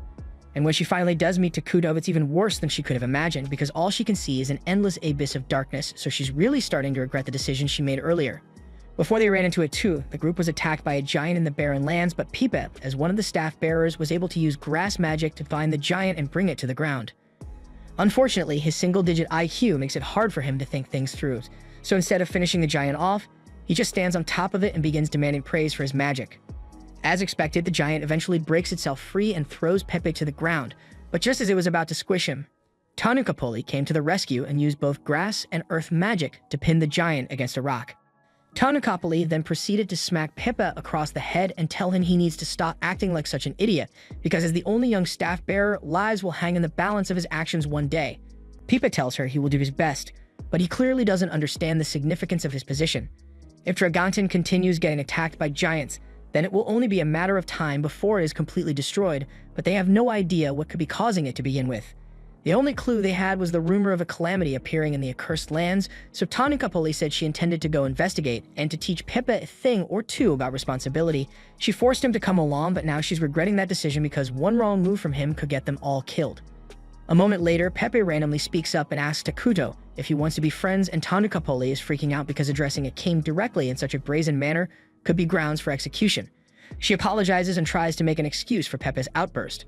But to her surprise, Takuto genuinely seems to be happy about Pepe's offer to become friends, and he says he'd love to get along with him. After that, a feast is prepared to welcome Pepe and Tonukapali's group, and once everyone is seated, Maria and Karia serve them a glass of apple juice. Tonukapali takes a sip of the juice, and she's amazed because she has never tasted anything so delicious before, and the quality of the glassware here is far greater than the work of the greatest craftsman on the continent. Pepe also loves the juice, so he asks Maria for a refill, and before his extra juice even arrives, he jumps out of his chair and starts complimenting Gia on his huge muscles. He then goes to show off his magic to Moltar, and everyone just lets him do what he wants since Takuto seems to like him. Takuto is impressed by how social Pepe is no matter the situation, and he's glad that they were able to become friends, but he has never actually had a friend before, so he's not exactly sure what friends are supposed to do. While Pepe is busy getting yelled at by Tanukapoli, Takuto gets his attention and asks him if he'd like to play a game. The room goes silent for a moment since no one was expecting him to say that, and Takuto is starting to feel awkward, but then Pepe cheerfully agrees to play with him, so the two take a seat together. The first game they play is one that Pepe came up with, so the two of them each take a blade of grass, and they pull them against each other to see whose grass breaks first. Tanukapoli is worried that Takuto might feel insulted by such a simple game, but he's actually having a lot of fun. The two continue playing for a while longer, and Pepe ends up trying a bunch of the games that Takuto made. He says he had a lot of fun and even suggests that Takuto could sell these in Dragonten, but Tanukapoli cuts him off because it's not Pepe's place to make decisions like that. Takuto is actually glad that Pepe brought up the topic of trade since he intends to establish a trade relationship with Dragonten, but before that, he is going to have to set aside his friendship with Pepe and act strictly as a ruler. Once they are all done with their meal, Atu gets Tanukapoli's attention and asks her why exactly she came to the accursed lands in the first place. The question puts her on edge, but she answers that her country has come under constant attack from the barbarians. Atu is a little surprised that the barbarians are the ones attacking Dragonten since they usually avoid large cities, and Tanukapoli says that's precisely why she came here to investigate what the cause of the barbarians' behavior could be. Takuto asks her if that means they lack the military power to effectively fight the barbarians, and Tanukapoli's blood pressure spikes a little because if Takuto finds out how bad the situation in Dragonten is, Mainara may just try to conquer them instead of negotiating. She lies and says Dragonten still has enough strength to drive off the barbarians, but the unusual nature of their movements needed to be investigated regardless. Her argument managed to convince everyone there that Dragonten is still capable of handling itself, but then Pepe opens his big mouth and says he's confused because earlier, Tanukapoli told him that they were here because if they don't find out why the barbarians are attacking, then Dragonten would be doomed. Atu is starting to feel bad for Tanukapoli since she has to deal with Pepe all the time, but she and Takuto assure her that they harbor no ill intent for Dragonten, so she doesn't have to worry. Right now, they are much more focused on their domestic affairs, so they don't plan on starting any wars or conquering other nations anytime soon. But as for the matter of the barbarians, they can't simply ignore that. If Dragonten were to fall to the barbarians, then as the next closest kingdom, it is safe to assume that Mainara would be next, so this is their problem as well. Tanukapoli is stunned and asks if that means they are willing to offer their aid because in all honesty, with how much they overextended themselves to build a town near the Dragon Veen, Dragonten is bound to fall if nothing is done.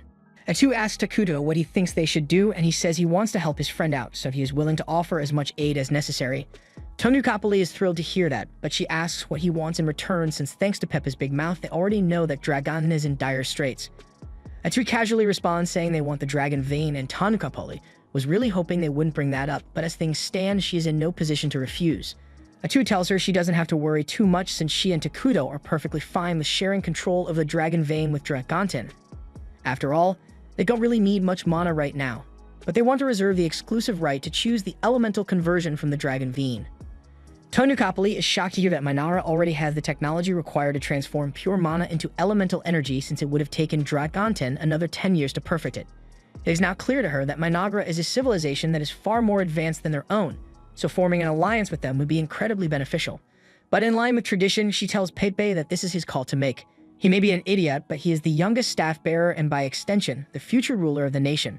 He also has a keen eye when it comes to evaluating people, so she asks him if he wants to go through with the alliance, and Pepe says he wants to be friends with everyone in Mainara, so the two kingdoms officially form an alliance.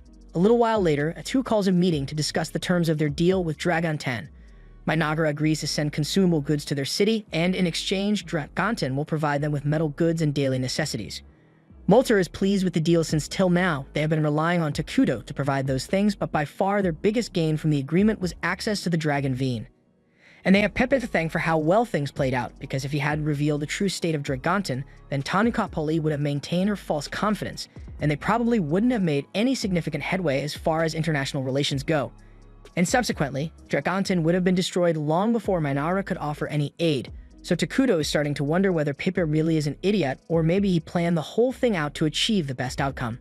Moving on, Atu suggests they should discuss how to handle relations with Dragonten from now on, But Maria and Caria seem a little lost, so they ask if anyone actually knows what kind of nation Dragontin is.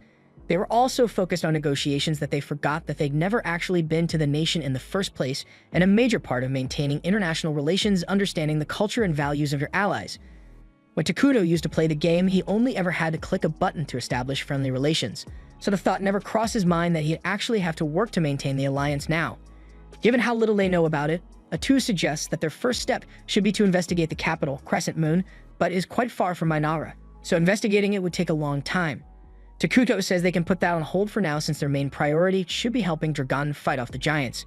However, Molter points out that paying a visit to another nation isn't something they can just do out of nowhere, because there are rules they need to follow. Maria and Caria raise their hands if it would be okay if they just went to play, and as childish as it may sound, it's actually a really good idea. If they treat it as a greeting before sending an official delegation, then they'll be able to head there right away. Molter offers to go, but Takuto thinks he's a little too high-ranking to be sent as a messenger. To the other nation, Molter would basically be Minara's highest magic chancellor, so he's a no-go. The same could be said for Gia and Emil since their positions are just as important. They would need someone who Takuto trusts, but who also isn't too highly ranked, and just then, Maria and Caria raise their hands to volunteer. Takuto immediately rejects the idea since he is worried it might be dangerous, and Atu offers to go instead, but Molter reminds her that she's Takuto's most trusted confidant, so she's arguably the most important person here aside from Takuto himself. Just then, Maria and Caria approach Takuto, and they remind him that he gave them the freedom to make their own choices, so right now they want to do everything they can to help him, even if danger is involved. Takuto is reluctant to agree to send them on the mission, but he can't bring himself to say no to a face like that, so he eventually agrees to let them go, and Atu is jealous that Takuto gave in to the cuteness of someone other than her. Emil still has some concerns about sending those two alone, but Takuto says it's fine since he already has some good bodyguards in mind. After that, he heads back to his throne room, and Atu is still pouting over Takuto, giving in to Maria and Carrie's request, so he's not sure what to do. He turns to Maria for help, and she tells him he should just tell Atu exactly how he feels, so he's going to give it a shot. He goes up to Atu and apologizes for making her feel uneasy, but she doesn't have to worry about him replacing her. He is extremely thankful for everything Atu does for him, and the fact that she's always by his side. So he tells her there's no one he would rather be with, and that's all Atu needed to hear. In fact, she's already imagining a happily married life with Takuto, and he's not sure what she's thinking about, but he's glad she's not angry at him anymore. A little while later, Takuto takes Maria, Caria, and Atu to the clinic, but they aren't sure why he brought them here since none of them are sick.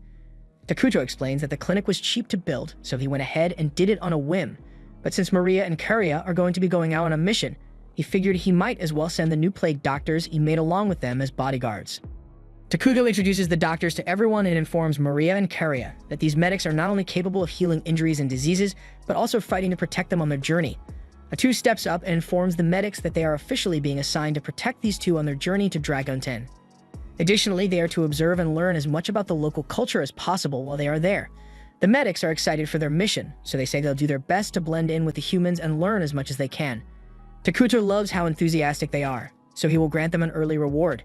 He says from now on, they will have the names Ichiro, Jiro, and Saburo, and the medics are ecstatic over their new identities, so they are very grateful. But their enthusiasm is a little over the top, so Takuto and Atu are wondering if it's really a good idea to send them as the guards, and Caria doesn't seem to like them very much. However, Maria is having a lot of fun going along with their shenanigans. Meanwhile, over in Dragontin, the mayor and elf-named Antic is having a meltdown because she's been buried in paperwork all week. She only took this job because she thought it would give her a life of freedom from the stuck-up nation of elves, and maybe she'd be able to find a nice guy to settle down with, but all she got instead is a bad back from sitting at her desk all day and a drinking problem. Worst of all, she was recently told she'll have to work with the forces of darkness in order to protect the city, but she has never even heard of this Minara place before. Just then, Antic's assistant knocks on the door, and it startles her, so she yells for the assistant to go away, but then she realizes that she's being unnecessarily mean, so she fixes her attitude and asks her assistant what she's here for. Antic's assistant tells her that there are people who want to meet with her, so Antic asks if these people have an appointment, and technically they don't, so she tells her assistant to get rid of them. She says her time is way too valuable to be wasted on random visitors, but then the assistant informs her that these visitors are emissaries from the nation of Minara, and as soon as Antic hears that, she realizes this is a top priority, so she immediately prepares some tea and goes to meet with Maria and Caria. Once she arrives at the meeting room, she introduces herself as the mayor of Dragontin and welcomes them, but she wasn't expecting the three dark figures behind Maria and Caria, so it catches her off guard a little. She wonders what Tenukapoli was thinking when she made an agreement with people like this, but it's her job to deal with them now, so she sits down and thanks them for coming all this way. Maria and Karia introduce themselves as the emissaries of Manara, and Antic praises them for being so polite, but internally the first thing that comes to mind is the fact that Maria and Karia are dark elves. She is also very suspicious of the three standing behind them because she assumes they must be dark elf assassins, but she can't let her suspicions show, so she keeps the discussion friendly. She apologizes for not having a proper welcome party for the two since she didn't know they were coming, but Maria and Karia say they don't mind. Now that Antic thinks about it, she recalls that Tenukapoli mentioned something about twin dark elves who were being trained by the king to become future leaders of Manara. And once she realizes that those twins are sitting right in front of her, she panics a little because if she does anything to upset them, it might destroy the relationship between Dragontan and Manara. She nervously asks what business the two are here for, but there isn't really an official reason, so Karia isn't sure what she should say. Just then, Jero speaks up, and he tells Antic that they are here in response to staff bearer Pepe's invitation to come and play. He says she should think of this as two students visiting to learn about the local culture, so they'd like to avoid any official discussions. Antic is relieved to hear that because it means they aren't here to begin negotiations on the terms of the alliance. It will save her a lot of trouble if Maria and Karia are truly only here as tourists, but she's still going to have to be careful not to offend them since she doesn't want an international incident on her hands. She tells the twins that they should feel free to stay as long as they'd like, and if they want, she's willing to give them a personal tour of the city. Maria and Karia ask if it's really alright, and Antic responds saying she knows every nook and cranny of the city, so she'd be the perfect guide for them. She really wants to make a good impression on the twins for the sake of improving Dragontan's relationship with Manara, and it also gives her an excuse to ditch her paperwork, so there's no way she'd pass up the opportunity. The group heads out into town, and Antic spends all day showing Maria and Karia around the city, and they all seem to be having good fun out there. Meanwhile, back in Minara, Takuto has been buried in his own mountain of paperwork, but he made sure to keep an eye on how things are going with Maria and Karia. And he's glad to see that they are enjoying themselves. Later that evening, Antic says goodbye to Maria and Karia, and once they return to their room, they decide to begin their review of today's events. Karia asks Maria what she thinks of the city so far, and Maria says the people in town seemed anxious. The sentiment was something along the lines of there's no food, the enemy is going to attack soon, and no one is coming to help. The medics are surprised that Maria was able to gather so much information since they didn't see her talking to any of the people, but Maria is just really good when it comes to understanding what other people feel like, so her judgment is always accurate. The medics are impressed because they had no idea Maria had such power, but that doesn't explain why she asked them to buy this for her. Jiro hands Maria a small bag, and she pulls out a plant, explaining that this is a piece of popple grass. Popple grass is an extremely potent narcotic, so practically every nation has banned it entirely, but Jiro managed to find a shady guy selling some in a back alley. Granted, he didn't know what it was at the time, so he tells Maria that doing drugs is a no-no, so she should throw that away immediately. But what's more concerning is the fact that it was so easy to obtain in the city even though it's supposed to be banned. The group quickly comes to the conclusion that someone must be growing and distributing the popple grass within the city, and that's some dangerous business. Karia thinks it's awful that people would do such a thing when Antic is working so hard to keep the city running. But if things like drug trade are going on in the city, then Samuro says they are going to have to be even more careful about protecting the young ladies since there's no telling what else might happen in the city. The next day, the medics take Maria and Karia to see the dragon Veen, and they are amazed to see so many pretty crystals everywhere. But just then, a man named Vesta gets their attention, and he mentions how popple grass grows really well in this area. Karia remains polite and says it's nice to meet Vesta, but she says he should cut to the chase and state what business he has with them.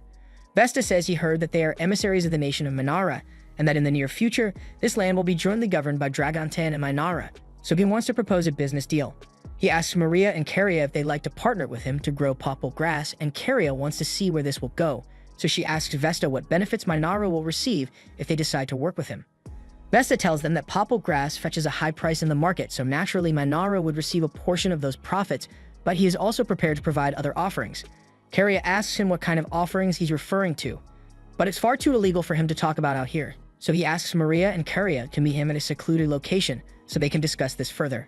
He hands Karia a map with the location of the meeting point, and she hesitates for a moment, but she does eventually take it from him. So Vesta says he's always happy to work with people who are evil aligned because they always understand him. The current mayor of this city is always trying to push stupid policies like don't sell drugs or don't traffic people, but he's sure that when the king of Minara takes over, he will be much more open to the way Vesta does business. A few days later, Maria and Karia are meeting with Antic again, and they'll be leaving town soon, so she says it's been great getting to know the twins. They thank Antic for being such a gracious host these past few days, and they ask if there's anything they can do for her in return.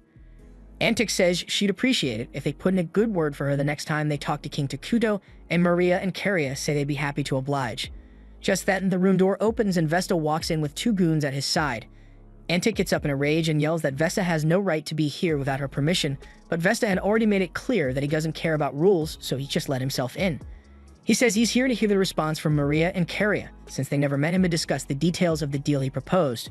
Maria asks him if he's talking about the deal where he offered to sell popple grass with them, and Antic is starting to panic because she had no idea that Maria and Karia made a deal with Vesta behind her back, and if Vesta managed to get Minara on his side, then the city is going to be ruined.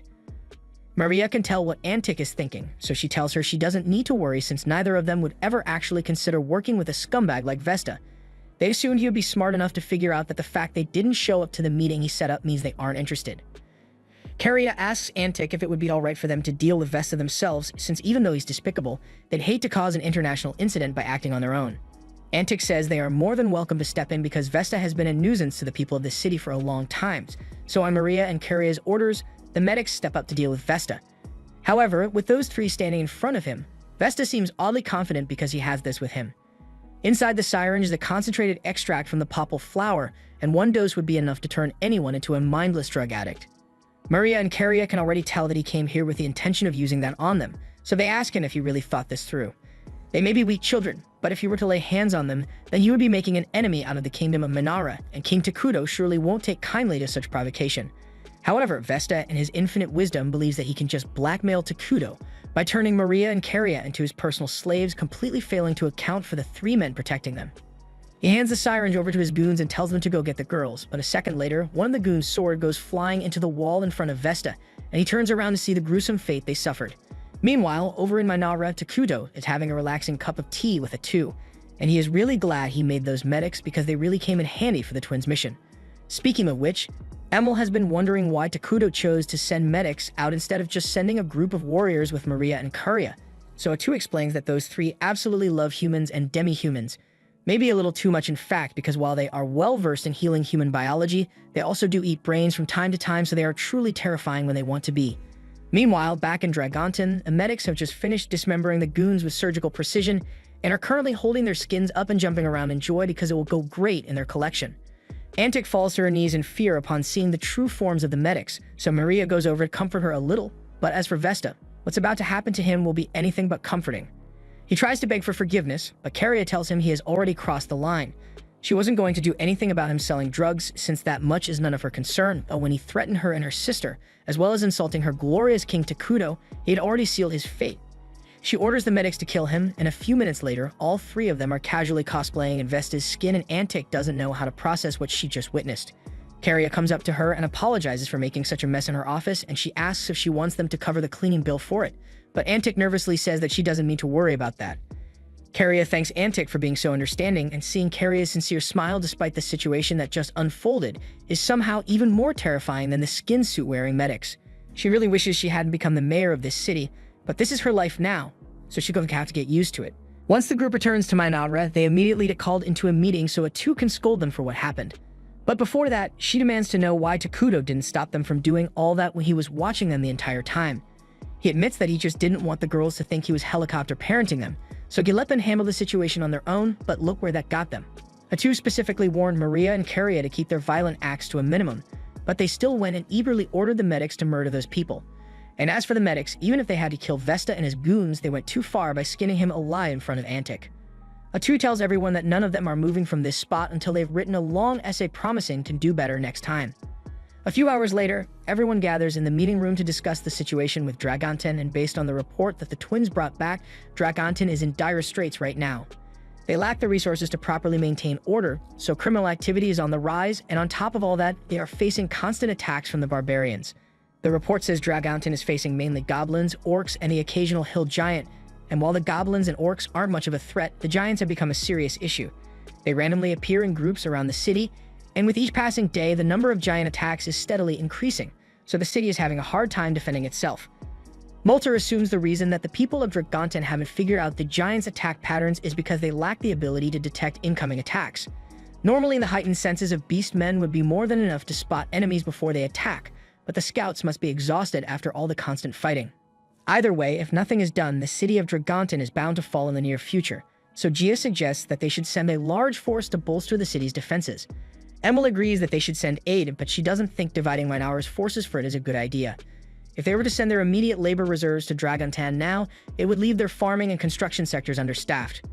Atu interjects and reminds everyone that she'll be participating in the mission as well, so they won't need that many soldiers. The others are surprised to hear that, but considering Atu's ability to steal skills, it does make sense that she want to go.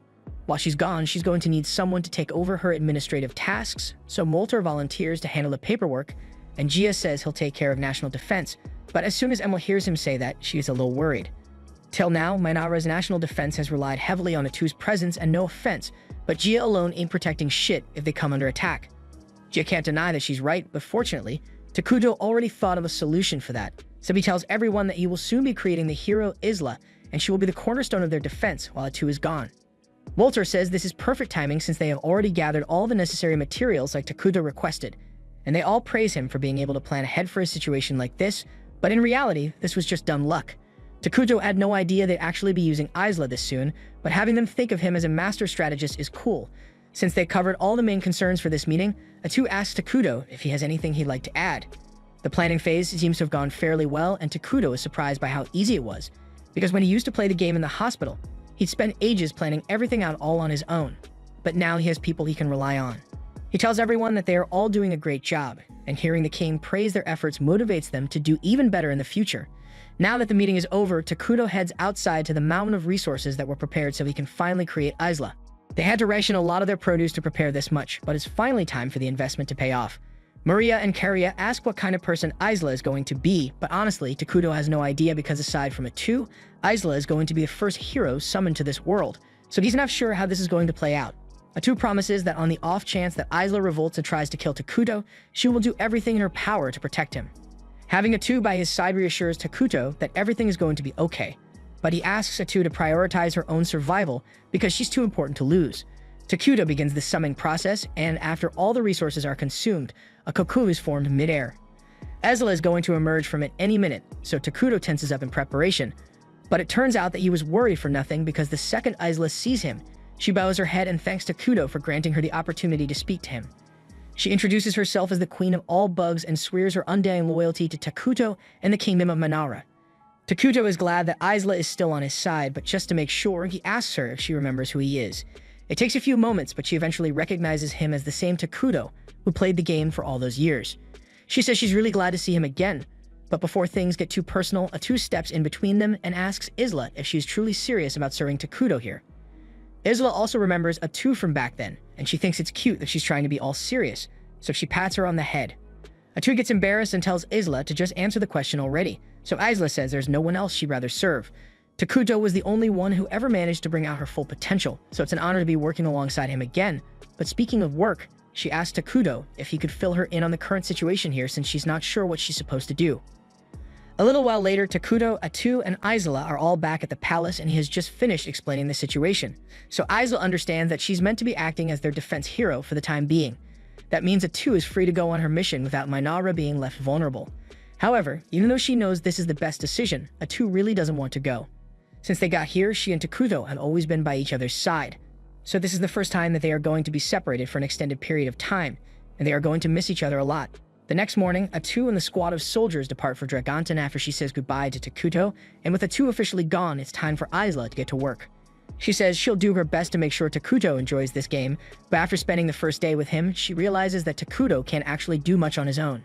It's noon already, but he's still fast asleep on his throne. Maria and Karia come out and tell Isla that Takuto always sleeps in until noon, and on days he sleeps past noon. Atu usually comes to wake him up. Isla doesn't think that's appropriate, so she tells Takuto that as king, he's setting a bad example by sleeping in so late. She wants him to get up earlier from now on, and Takuto promises to do his best, but Maria and Karia are surprised by how easy it was for Isla to convince him since Atu usually just lets Takuto do whatever he wants. Seeing the twins reminds Isla that she wanted to ask Takuto for a favor, so she tells him she would like to borrow Maria and Karia for the day. Takuto doesn't particularly mind, but he asks why she made the sudden request, so Isla explains that she was hoping to have them show her around the kingdom since she's not familiar with the area yet. Takuto thinks it's a good idea since it will give Isla a chance to properly plan out the kingdom's defenses so he approves of the tour.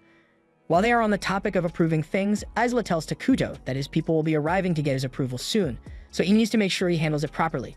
Just then, Emil enters the room, so Isla and the twins excuse themselves. Emil walks up to Takudo and asks him to look over the labor reports for the week, so Takudo takes the papers, but he is extremely nervous because this is the first time he has had to speak to Emil without Atu or the twins present. Emil notices that Takudo isn't saying anything, so she asks him if there's something wrong with her report, but Takudo tells her that's not it. He thinks her labor allocation is good, but starting from next week, he asks her to cut back on the resource gathering since they don't need to acquire extra resources with Isla already summoned. Emil thanks him for the feedback and says she'll get on it right away, but Takudo is already exhausted from that one conversation. However, he's still got a lot of meetings left to get through, so it's going to be a really long day for him. Meanwhile, Isla and the twins are out on their walk, and Isla asks them to give her the rundown of all the facilities here in Mainara. They start by showing her the government office where all the paperwork is filed, but just then, they see Emil frantically walking around. Isla can see that she's upset, so she asks her if something is wrong since she looks awfully busy. So Emil explains that Gia has been burning through the training equipment, and it's messing up her monthly budget. Isla pats Emil on the head and tells her that everything is going to be okay. She even offers to scold Gia personally for being so wasteful, and that makes Emil feel a lot better. A little while later, they all head to the training center to wait for Gia, and the second he arrives, he dashes past all the soldiers and shatters their swords to show them how weak they are. This is exactly what Emil was complaining about, so Isla goes up to Gia and asks him if he really thinks breaking equipment like that was necessary to prove his point. Gia starts stammering out an apology since he gets a little excited when it comes to training and he hadn't realized how much damage he was doing. Isla pats him on the head and says it's okay as long as he realizes his mistake, but he needs to make sure to think about his actions carefully next time. Just then, Isla hears a bell ring, so she asks the twins what that means, and they explain that it means it's time for dinner. They invite Isla to come join them, so everyone gathers in the main square to eat. Food is served like this because it's a lot less wasteful to have everyone eat dinner together, rather than have them make separate meals. The Dark Elves inform Isla that if she chooses to join them, a lavish dinner has been prepared in her honor. The elves try to convince her to use the fancy plates, since it would be disrespectful of them to allow her to use such basic cutlery. But Isla reminds them all that she is the defense hero, so her job is to defend the kingdom and its people, and for her to fulfill her duty properly, it's important that she shares the same experience as the people. Later that night, Isla is taking a walk through town by herself to come up with defense strategies when she hears some noise coming from Maria and Curia's house. She goes in to take a look and she is surprised to see the two of them huddled up in a corner and crying. She asks them what's wrong, so they tell her that they had a dream and now they can't sleep. Isla asks them if they'd like to talk about it. So they explain that every other night they have a dream about their mother and all the fun times they had with her. But when they wake up, they are reminded that they can never see her again, and it makes them really sad. However, those dreams have been much less frequent since they met Takuto, and this was the first time it happened in a long while, so there's no need for Isla to worry about them. Isla is still a little concerned for the twins, so she suggests staying with them for the night. That way, if they wake up crying again, she'll be there to comfort them, and the twins feel a lot better with Isla by their side. The next morning, Isla goes to meet with Takudo to discuss a few things, and they come to the consensus that building a learning institution would be the best option for their next construction project. After all, they aren't currently at war, so there's no need to add to their defenses anymore. Speaking of wars, Isla asks Takudo how Atu is doing over in Dragonton, so he uses his shared senses to check in on her, and gets a little excited by what he sees because Atu is in a very interesting situation right now. There are dozens of giants charging straight at Atu, and for anyone else, this would be terrifying, but for her, all she needs to do is casually wave her tentacles in their direction, and in an instant, each and every one of those giants is turned into chunks of meat. Antic is both amazed and terrified by Atu's incredible display of power, but mostly terrified since this was even scarier than the medic's incident. Atu can see that Antic is barely holding it together, so she tells her she can take a break if she wants because things on the front lines are pretty much taken care of and Antic really appreciates it. Afterwards, Atu goes to have a seat with Molter, and the citizens of Dragonton are being really hospitable to them as one brings Atu a drink so she can relax. Molter had thought they'd be too scared to even approach her after seeing her true form, but they seem to be adjusting well. The main reason for this is because when Atu first revealed her form, Pippa compared her to an octopus, so now everyone in Dragonton just thinks of her as an octopus demi-human. She personally finds it a little insulting, but there's no point in correcting public opinion now, so she'll just let it be. On another note, Molter asks Atu how her plan to harvest abilities from the giants is progressing, and she says it's going great. The skills the giants possess were way better than she thought they'd be, so it worked out great for her, but she isn't sure how they managed to acquire such skills in the first place. Just then, Atu senses something in the distance, so she turns and sees a giant approaching the city. This is another one of the mysteries regarding the giants because no matter how much effort they put into surveillance, no one, not even Atu or Molter, is ever able to sense the presence of the giants until they are already closing in on the city. A few moments later, Antic receives news of the approaching giant, so she runs over to inform Atu. But Atu says there's no need to worry about it because she can handle this on her own. She then dashes out into the battlefield before Antic can say another word, and Antic is worried that Atu may be acting recklessly. But Molter says something as weak as a hill giant could never defeat Atu. If they just wait here, he's sure that she'll handle it and be back within the next few minutes. But it'd be boring to just watch, so Molter decides to chip in as well. He takes out his staff, and using the new magic he learned, he casts the Land of Ruin spell around the giant. This spell creates a cloud of dark mist, and within this area all allies are buffed and all enemies are weakened, so defeating the giant should be a lot easier for Atu now. She appreciates the assistance and makes good use of the opportunity by taking out her sword and using her stolen holy sword arts to slice the giant clean in two. This was a fairly standard operation, so Atu is preparing to head back, but just then she notices something strange because the giant's body disappears and a bunch of gold coins appear in its place. Atu immediately reports this to Takuto, but he has no idea why gold coins would appear since it was never a mechanic in his Minara playthroughs. She also asked Moltar if he knew anything about this, but this is the first time he has ever heard of coins appearing after killing a monster. On top of that, no one here even recognizes the patterns on the coins, so they can't trace their origins. Just then, Takuto gets an idea, so he asks Atu to let him share her vision because he wants to take a look at the coins himself. Once he finally sees the coins, he starts searching his memory to check if he has seen something similar before, and after a little while, he recalls an RPG game called Brave Quest, which had coins with the same crest. Meanwhile, on the northern side of the continent, the Saint and her knights are marching through a city that was just destroyed by Arakino, but just as the knights were taking a look around, they all suddenly had their brains blown out. The one responsible was Arakino herself, but this is the 17th time the Saint has had to go up against her, and she doesn't understand how the bitch won't just die. Arakino corrects her and informs the Saint that she has been dying. In fact, she has already died at the Saint's hands 17 times now.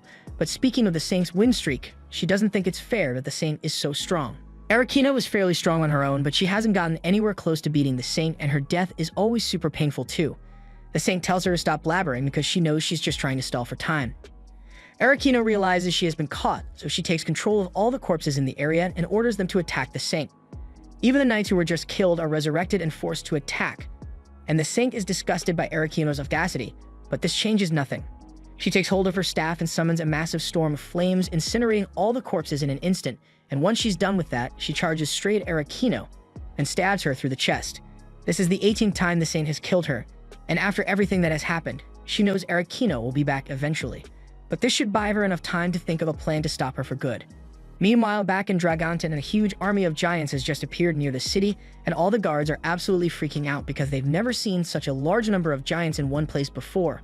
By now, Takuto has figured out that the people attacking Dragonton must have come from the world of Brave Quest, a game where you play as the hero with the goal of defeating the Demon Lord, and the reason there are no warning signs before the giants attack is because encounters are randomly generated in that game.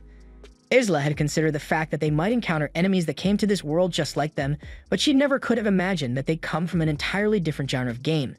The system of Eternal Nations is a lot different from that of Brave Quest, but Takuto has experience in both games, so he knows exactly how to handle the situation. Up on a nearby cliff, the two responsible for the attack on Dragonton, Flamin and Ice Rock, are discussing plans, and apparently they were given full freedom to do whatever they need to do to conquer the land for the Demon Lord. They were fortunate because after they got summoned to this world, all the goblins and giants immediately joined their demon army, so they have a lot of soldiers at their disposal to take this world over. However, now that he thinks about it, Ice Rock recalls that they pretty much dedicated their lives to conquering the world of Brave Quest before they got sent here, so are they just going to give up on that and go after this new world? That's a lot to think about, but Flamin doesn't really like thinking, so he tells Ice Rock that the only thing that matters right now is following their Demon Lord's orders, so they prepare to wipe out the city of Dragonton to spread despair across the land. All the monsters charge at Ice Rock's command, and he asks Flamin if he will be joining the battle as well, but Flamin says he'd rather sit this one out so Ice Rock can have the honor of leading the battle. Ice Rock thanks Flamin and proceeds to leap onto the battlefield, and while he's gone, Flamin plans to get started on his secondary goal for this mission.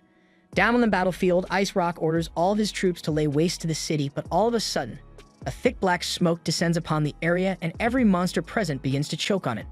Ice Rock and his assistant mage, Oslo, are surprised because they've never seen a spell like this before, but judging from the fact that all the neutral monsters are suffering while the evil-aligned demons like Ice Rock and Oslo are actually getting stronger, Oslo deduces that this must be a spell made to support evil-aligned fighters. A moment later, Oslo gets stabbed through the abdomen by one of the two's tentacles, and now that he's been taken care of, she turns her attention to Ice Rock. Takuto mentions something about a warrior of ice, so she assumes he must be one of the Demon Lord's 4 generals. Ice Rock demands to know how she figured out his identity so quickly. Atu explains that she's a hero from the game Eternal Nations, serving under her glorious king Takuto, and there's no point in saying any more than that because she's going to kill everyone here soon. Back at the city walls, Antic gathers the soldiers and orders them to fire their arrows at the approaching army. But that looked absolutely pathetic, so she changes strategies and tells everyone to evacuate all the citizens because they are ditching the city. Just then, Molter shows up and he finds it amusing that Antic is thinking of abandoning. But she says it's the only option left. For now, Walter's spell has slowed the enemy forces down, but that won't last forever, and once that army makes it to their walls, there's no way they'll be able to fight them off.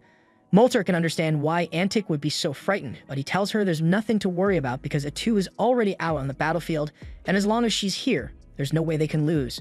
Soon enough, she will claim the head of the enemy general, and without a general commanding the army of monsters, their ranks will fall and they'll become a disorganized mess. From there, Dragontin's forces should be sufficient to finish them off, so there really is no need to worry. Antic is astonished by how calm Moltar is in a situation like this, but when she looks out onto the battlefield, she sees Atu absolutely decimating the enemy forces, so everything he just told her must have been true, and it makes her wonder just how powerful the nation of Minara really is. Back on the battlefield, Atu is absolutely embarrassing Ice Rock. She's running around evading all his attacks and killing a bunch of the monsters at the same time. Ice Rock doesn't understand how Atu is managing to do all this when he hasn't been able to lay a finger on her yet, but she's just going along with the plan Takuto came up with. Brave Quest was designed with RPG mechanics, so the combat system only works on a small scale. However, Eternal Nations is a civilization simulator, so the attack range available to people like Atu is far greater than anyone from Brave Quest. Ice Rock yells at Atu and demands to know why she is interfering in his plan at all because she is clearly evil aligned, so she should want to serve under the Demon Lord and conquer the world just like he does. To be honest, there was a time when Atu and Takuto considered world conquest, but they quickly scrapped the idea because it'd be way too much work. She's already constantly buried in paperwork as things are now, so why on earth would she want to manage the whole world? Honestly, Atu lost Ice Rock at the word paperwork because he didn't even know that was a thing, so Atu asked him how he expected to run the world once it was conquered. She then jokes that Ice Rock must have been one of those RPG characters that no one bothered to give a proper backstory. Ice Rock has no idea what she means by RPG, so Atu tries to jog his memory and reminds him of all the countless times he must have died at the hands of the game's hero. After all, he was nothing more than a mid-level boss. She says it must suck to exist solely to be defeated, and she'd love to say she understands how he feels, but she can't relate to a loser like him. And as she is saying all this, she is effortlessly parrying Ice Rock's attacks. He becomes enraged and declares that he will crush all who oppose his mighty demon king, but Atu laughs and tells him the only true ruler here is Takuto, the king of Minara. Atu can see that he is charging up an attack, and she thinks he is foolish for thinking that he could hit her with such a telegraph attack. However, when she tries to move away, she realizes that her feet have been frozen in place by Ice Rock's frost. She really wasn't prepared for that, so she's left vulnerable as Ice Rock's axe comes down on her. This actually does a lot of damage to her, and Ice Rock feels proud of himself, but a moment later, Atu gets back up and kills him in an instant. She feels ashamed of herself for letting a weakling like that injure her like this, but her wound heals almost instantly, so it's not a big deal. Anyway, she starts complaining about how unfair the attack Ice Rock used was. How are you supposed to dodge a strike that freezes you in place beforehand? And when she takes a look at the skill after stealing it from him, she realizes it is literally a guaranteed hit, so there was nothing she could have done. Anyway, it's time for her to give her report to Takuto, so she tries calling him, but to her horror, she realizes something is incredibly wrong as enemies have gathered around Managra. Meanwhile, somewhere else on the continent, the Demon Lord from Brave Quest is constructing his new castle while overlooking his new world, and he has already begun making plans to conquer it all. Back in Minara, one of the Dark Elf guards runs into Takuto's office to warn him that enemy forces are approaching, but Takuto already knew about that and he doesn't seem worried. Isla tells the guard that one of Takuto's abilities allows him to know everything that goes on within his kingdom, so as soon as the army approached the forest, Takuto gave word for Gia to go confront them with Minara's main forces. Maria and Karia are a little concerned by the whole situation, so they ask Takuto if Minara is in any danger, but he tells them there's nothing to worry about because he has a plan. Isla voices her concern that the Demon Lord commanding the army might be another player like Takuto, but Takuto honestly couldn't care less at this point. Normally, he'd try to go for a peaceful resolution, but Atu already killed one of the Demon King's 4 generals, and they chose to attack Takuto's kingdom directly, so he's not going to show any mercy. Right now, he has Isla, Gia, and the Dark Elf warriors, the medics with healing abilities, and the larvae that Isla created to help with construction, so they should be able to hold their ground against the invading army fairly easily. A few moments later, Takuto receives a message from Emil informing him that she has evacuated all the citizens who won't be fighting, and Takuto is glad to hear it since it reduces the chance of civilian casualties. After that, Gia calls in from the front lines to give an estimate of the number of enemies they'll be facing, and from what he sees, there are roughly 1,000 of them, including orcs, goblins, and some particularly chopped creatures, which he has never seen before. Takuto thanks Gia for the information and asks him to remain focused on protecting the capital in the meantime. 1,000 enemy troops are a lot more than Takuto was expecting, and it's likely that one of the 4 generals is here too, so this is going to be a tough battle. But if he could beat Lost Lace and Silksong, then he can definitely handle this. Luckily, they've got a decent stockpile of resources to work with, and since Takuto knows all about the world of Brave Quest, they are at an advantage. Isla asks if that means he plans to use the available resources to create new troops for the battle, but to her surprise, Takuto actually tells her that he's investing all those resources in her instead. He asks her to level up as much as possible so she can acquire the predation and parasitic egg skills, and once she has done that, she should have no trouble decimating the enemy army. Takuto says he has a general idea of how strong the 4 generals are after watching a Two's fight with the Ice General, so in Isla's current leveled up state, she shouldn't have any trouble winning even if one of the generals attacks. Isla is honored that Takuto is putting so much faith in her, so she swears that she will live up to his expectations and prepares to fly off into battle. Before she leaves, Takuto warns her that she may still need to be careful because the RPE system has a lot of unfair attacks built in, and getting caught off guard by one could be fatal. Isla recalls hearing that something like that happened to a 2, so she promises to be extra careful during the battle.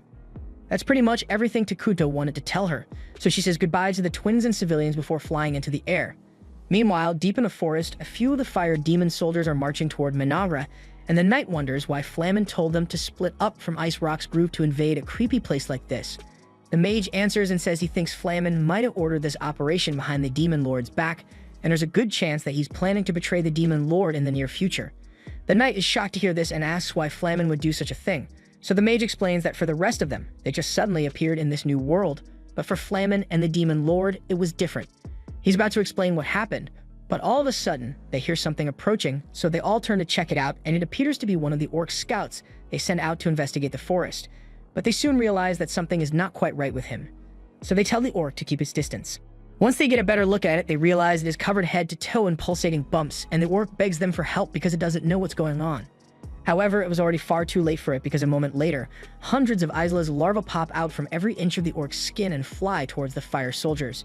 They all panic and start trying to fight off the bugs, but there are way too many of them to deal with here, so the mage orders everyone to retreat and regroup outside the forest. However, before they could escape, they heard a voice from the tree line calling them pathetic for retreating so soon. This causes the soldiers to panic even more, so the knight and mage yell for the attacker to show themselves. But I guarantee they were not expecting to see a 10-foot-tall mantis. As Isla emerges from the tree line, she tells them that if they truly call themselves creatures of darkness, then they should be more thorough and ruthless with their attacks. Kind of like what she's about to do to them. Long story short, they didn't stand a chance, so a few minutes later, Isla is contemplating whether it'd be worth it to eat their corpses, since they don't seem very nutritious. Just then, she senses someone powerful approaching, so she turns to him and asks if he plans to do anything about all the soldiers she just killed, but Flamin never really cared about them anyway. He introduces himself as one of the 4 generals of the Demon Lord, and Isla is excited to learn that the general came to her on his own because that saves her the trouble of going out to look for him. Flamin is surprised that Isla knew he would be out here, but she explains that it's a natural conclusion since an army of this size would need someone powerful to lead them, and once the leader is gone, the army is bound to lose morale and scatter naturally, just like what happened with Ice Rock and Dragonton. Flamin is a little surprised to hear that Ice Rock was defeated, but then again, Ice Rock was always kind of an idiot, so he was bound to die sooner or later. Isla interjects and tells Flamin that it's not nice to talk about your allies like that, but Flamin says he never liked Ice Rock to begin with. He also tells Isla that Ice Rock was the weakest among the demon generals, and Flamin is several times more powerful than he was, so Isla had better not assume she'll be able to beat him so easily. Isla finds it amusing that Flamin is so sure that he will win this fight, but he says he has every right to be confident because he believes he's way stronger than Isla. And once he is done murdering her, he says he will go drag her stupid king off his throne and take him out as well. Up until now, Isla has been pretty casual with Flamin, but the second he disrespected Takuto's name, all gloves were off. Flamin can see that she's pissed now, but he doesn't think it will make much of a difference, so he powers up and jumps into the air to clash with Isla. Meanwhile, back in the city, the twins are standing guard outside Takuto's office while he uses his powers to assess the situation here. From what he can tell, Isla has just started fighting Flamin, but he's not worried about her, because they've already confirmed that attacks from the heroes of Minara are far superior in combat when compared to the attacks from RPGs. so it was only a matter of time before Isla wins just like Atu did. While that's going on towards the south, Gia and the elf warriors have been deployed in a defensive formation around the capital to stop any of Flameman's soldiers from advancing, and Emil is taking care of the civilians, so everything seems to be going smoothly, but for some reason, Takuto can't shake the feeling that something's about to go terribly wrong. The twins notice that he looks troubled, so they ask him what's wrong, but he honestly can't figure out why he feels so uneasy. He asks them if they can think of any variables he might have missed, but they've got no idea what he's referring to. Meanwhile, back on the battlefield, Flamen and Isla have been going at it for a few minutes now, and Flamen is really impressed because he had no idea the freaks in this world were so strong. But hearing this bald, Voldemort-looking MF call her a freak gets Isla upset, so she sends a bunch of her larvae after Flamen. They all swarm and cling to his body, and normally this would be the end of him, but he was able to use his fire to burn them all to ash and free himself. He jokes that it's not fair that Isla is the only one who gets to summon minions, so he puts his arms to his side, and within moments a group of orcs and goblins materialize around him. Isla is shocked because she had no idea that Flamen could summon minions as well, but to make matters worse, he is able to do it without using up any resources, so he can do it as much as he wants. Isla is getting curious about him, so she calls for a timeout because she has a question she'd like to ask. Flamen doesn't feel like answering any questions right now, so he ignores her request and launches more fireballs at her, forcing Isla to block with her larvae. He then sends his minions after her, so Isla uses her parasites to infect them all and force Flamen to back off for the time being. Now that she's got a bit of space, she asks him why he chose to attack Minara, since splitting up when he was supposed to be attacking Dragonton wasn't a wise move. Flamen tells her that if her king hasn't told her about it by now, then maybe she should reconsider who she serves, but Isla has no idea what he's talking about, and even if she did, it wouldn't shake her loyalty to Takuto in the slightest. Flamen had expected her to say something like that, but for some reason, hearing it out loud pisses him off, so he asks her what she thinks her role is. Isla tells him that she is a hero of Minara and a loyal servant to King Takuto, but Flamen hates that answer even more. He doesn't understand how Isla can call herself a servant with such pride and conviction, but then it dawns on him. She is serving her king of her own free will, so of course she enjoys doing it. He, on the other hand, is forced to serve the demon lord regardless of how he feels about it, because that's the way his game was coded and he hates it. But he believes that once he has fulfilled his mission and destroyed everyone here, he will finally be freed from his forced servitude. As he says this, he unleashes his power in full force, and now that Isla finally understands that Flamen is just doing this to earn his freedom, she feels a little sympathy for him, but that doesn't mean she actually cares. Flamen chases Isla through the sky with a massive torrent of fire, and he eventually manages to get a direct hit on her, so he thinks he has won. But to his disappointment, Isla was able to protect herself with a cocoon before the blast hit, so she tells him he's going to have to try a lot harder than that if he wants to defeat her. Flamen starts rapid firing at Isla out of desperation, but she is easily dodging all of his attacks until Flamen eventually runs out of mana and is left defenseless. Isla slashes him across the chest, and as Flamen realizes this is the end for him, he thinks back to the strange being that spoke to him and the demon lord before they were summoned here. According to what it said, Flamen would be given his freedom if he managed to destroy this entire world, but he now realizes that a puppet like him could never have accomplished something so grand. However, that doesn't mean he is going to give up. Moments later, Isla slashes Flamen's body in half, and he has officially been defeated, so she calls Takuto to inform him, but all of a sudden, she loses contact with him, and both Maria and Curia appear in front of her. Isla has no idea what's going on, so she orders her larvae to protect the twins, but just then, Flamen's corpse begins to move again. This was the end of episode 11. Subscribe to not miss the next part.